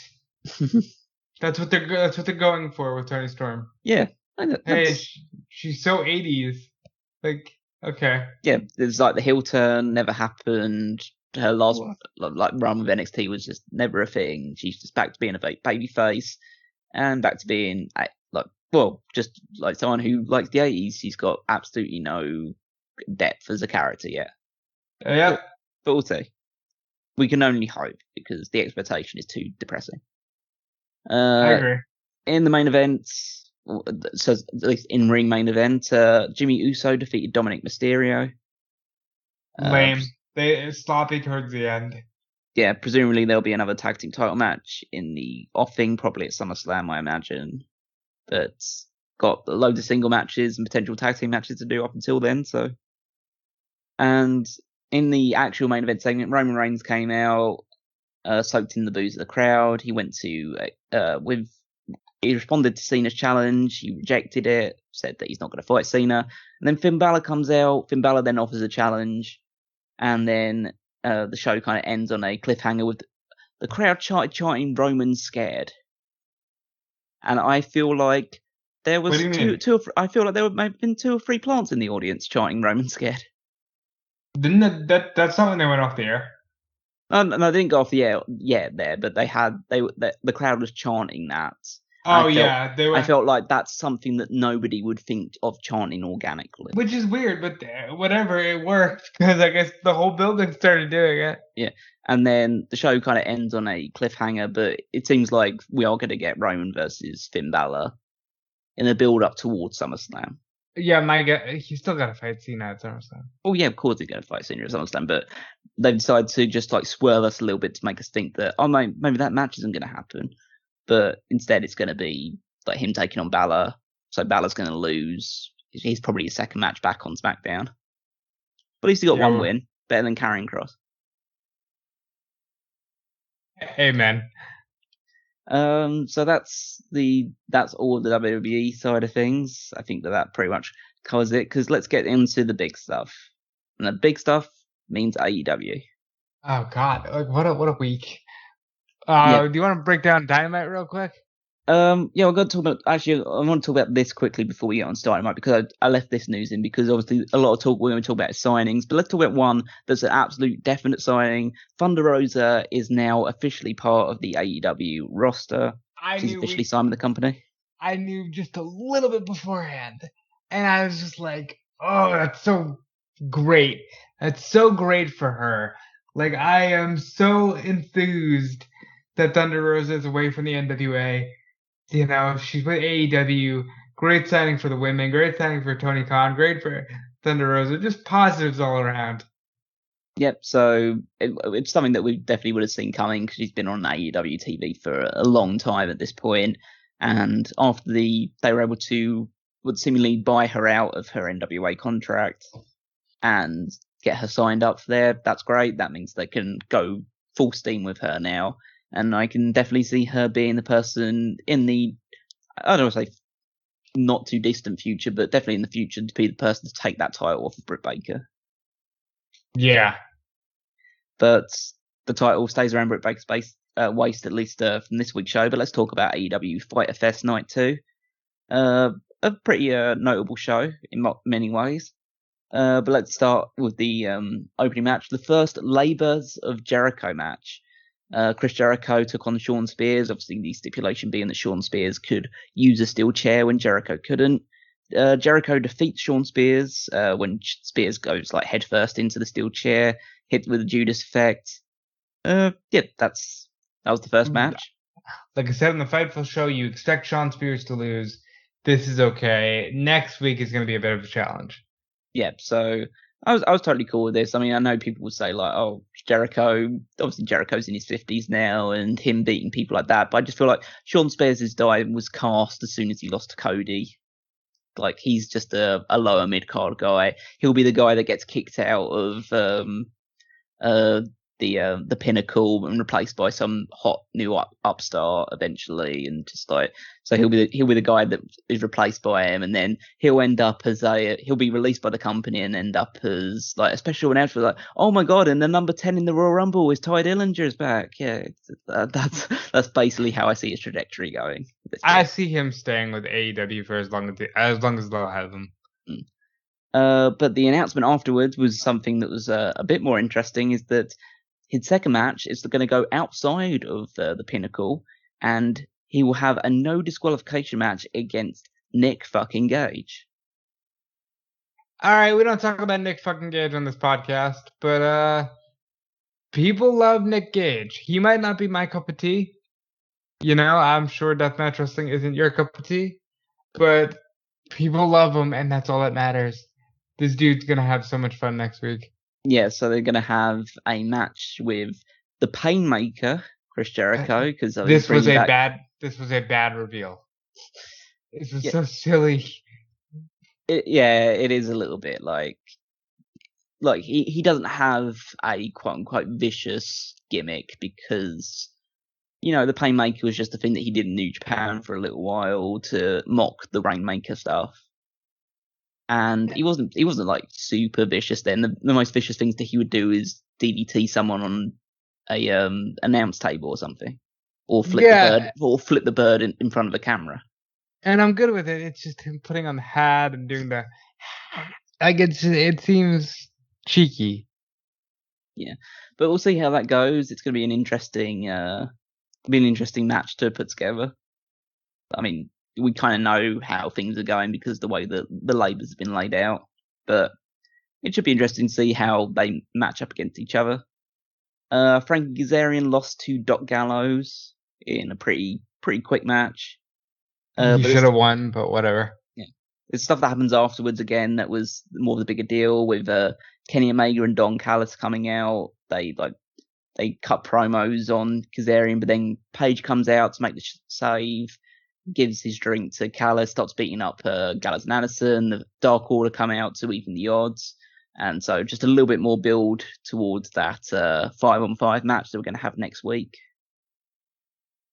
Yeah, just more good stuff. Yeah, I mean, great stuff here. I like the Survivor Series match next week.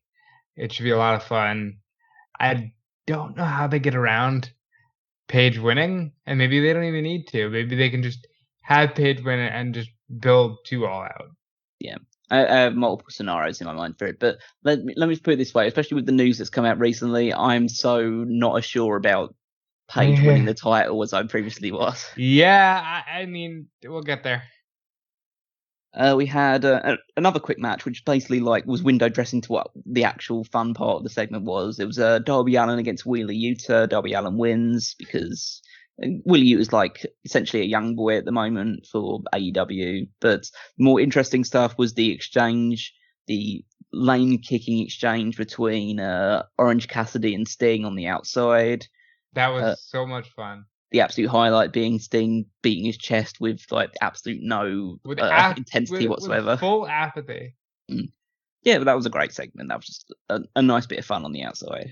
But the match itself was kind of, yeah, just it was kind of the window dressing for the actual event. AEW Women's Championship, Dr. Britt Baker defeated and retained the title against Nyla Rose. I don't think this was a particularly good match. I don't think that, and I'll may get heat for this by certain people and stuff like that. I don't think the Britt Baker title reign has been particularly good. Well, no, because all she's done so far is fight. Yeah, I know, but that's the problem. It's just a case of she's great. She's done some good promos and stuff like that. But the fact of the matter is that her entire title run has been built around this feud. This match wasn't particularly good, so I think they really need to start trying to get it into gear with her a bit. Yeah. But she's got this out of the way now. She defeated her with the lockjaw, taps out, so hopefully she can move on to someone who's a bit more interesting. Country or Statlander or something. Well, it's weird because I assume the next time she's going to defend the title is on one of the Pittsburgh shows. and so she's going to be a babyface for that. So I think she should fight another heel. And so my suggestion would probably be the Bunny. I don't know. Yeah, it's either the Bunny or Penelope Ford, but they've all been losing really. Yeah. So, maybe someone who's like good, but like obviously he's not going to win, like Swole or something. Like she's still a baby face, but like she's not going to win the title. So I guess you can she's okay playing the heel for that one night. Which is true. It's hard because they don't have a lot of heels. We just did this for the Heat of the Moment tournament where you're like, oh, there's no heels really in that company. Yeah, we'll wait and see how that goes. But we had Tony Schiavone interviewing Andrade. He's now got a new executive consultant, Chavo Guerrero Jr. That's so wild, but I love it. I appreciate the Chavo chance because he always gets faced with the Eddie chance. But I assume now that he's going to be a heel, he will get the Eddie chance eventually. I like Chavo. I feel like there's a good chance for him to kind of reinvent himself for a new generation. So they were interrupted by Death Triangle. They basically seem to be some sort of back and forth about the idea that why is Pac leading two luchadors? Why isn't Andrade and Pentagon and Phoenix like the unit instead? But they seem to be completely against the idea. They seem to all be still banded together as Death Triangle, and so they're going to feud with Andrade moving forward. So I wonder if Andrade will get his own little unit. I know you suggested the idea that it's the LFI. Just bring it over. There's enough of the Ingobernables factions across the globe to get something going in AEW. So I'm hoping something happens there. We had Orange Cassidy versus the Blade, another kind of nothing match in general. Orange Cassidy wins because of course he does, because the Blade was going to fucking win this match. Of course he was. Orange Cassidy wins. He beats him up with brass knucks afterwards. Yep, just a thing that happened. Yeah, I know Sean was like, oh, he might have the brass knucks. And I'm like, yeah, I don't really. Okay. Like, sure, he's got brass knuckles now. Yeah. I don't need to cheer. I don't want to cheer heel tactics, you know? Yeah, that's fair as well. I mean, we'll see how it goes with them. I think it might just be a case of him just using it when the moment's right, but maybe he just doesn't keep them. We'll see how it goes. But main event was the probably most talk about thing on the show itself, which was Jon Moxley defending the IWGP United States title in a Texas Death Match with Texan boy Lance Archer, and who would have thunk it? The hometown boy wins the championship, and he is the new IWGP United States champion for a second time. No way. I mean, a hometown guy winning his hometown? Wow. That is like the most illogical booking. That's completely illogical booking. That's the low bar, man. It's so ridiculous. And Moxley decided he was going to play heel in this, and he did do a great job with that. There's a lot of crazy spots, like trash can lids, forks, like paradigm shifts on the floor, and all this other stuff. But Lance Archer was able to fight back. He when he was going to do a paradigm shift off the apron, Lance Archer hits him in the head multiple times with the fork, gets a choke slam, goes through 2 tables, he's counted down, and yep, we have a new champion. And it was a big moment for Archer because he's always been the guy who beats all the jobbers and stuff like that in convincing fashion, but never wins the title. But now he's won a title, and now it feels like, okay, he's here. He's a big deal. Yeah, it seems so. I was like, there's no way Mox is losing because they're gonna fight Hikuleo next week. There's an IWGP US title match next week, and maybe the son of Haku just wins the belt on AEW TV. That's insane. That's where we're at right now, man. The synergy amongst wrestling promotions is next level, and it's insane, and it's beautiful, and it's wonderful. And Callum, it is perfectly fit for a man that asked for this, and that man I'm talking about is Daniel effin Bryan, who, according to Cassidy Hayes of Body Slam, they signed Daniel Bryan. Well, let's get one thing clear, because I don't know this Daniel Bryan that you're speaking of. I only know Bryan Danielson. That's actually a very good point. They have Daniel Bryan signed. Yeah, as far as bodyslam.net's report is going, obviously that's the only confirmed reports, as it were. It hasn't been confirmed by other. I don't want to delegitimize bodyslam.net, but it hasn't been signed off or co-signed by Wrestling Observer or Fightful or Pro Wrestling Sheet or anything along those lines. So I would say take it with a pinch of salt. I personally think that this will happen, but I'm not going to hold my breath just yet. But the idea that's been talked about is that Bryan Danielson has signed with AEW and will make his debut on the September, I believe, is it 22nd or 22nd. Yeah, September 22nd show at Arthur Ashe Stadium in New York. Or do they just move it up a little bit?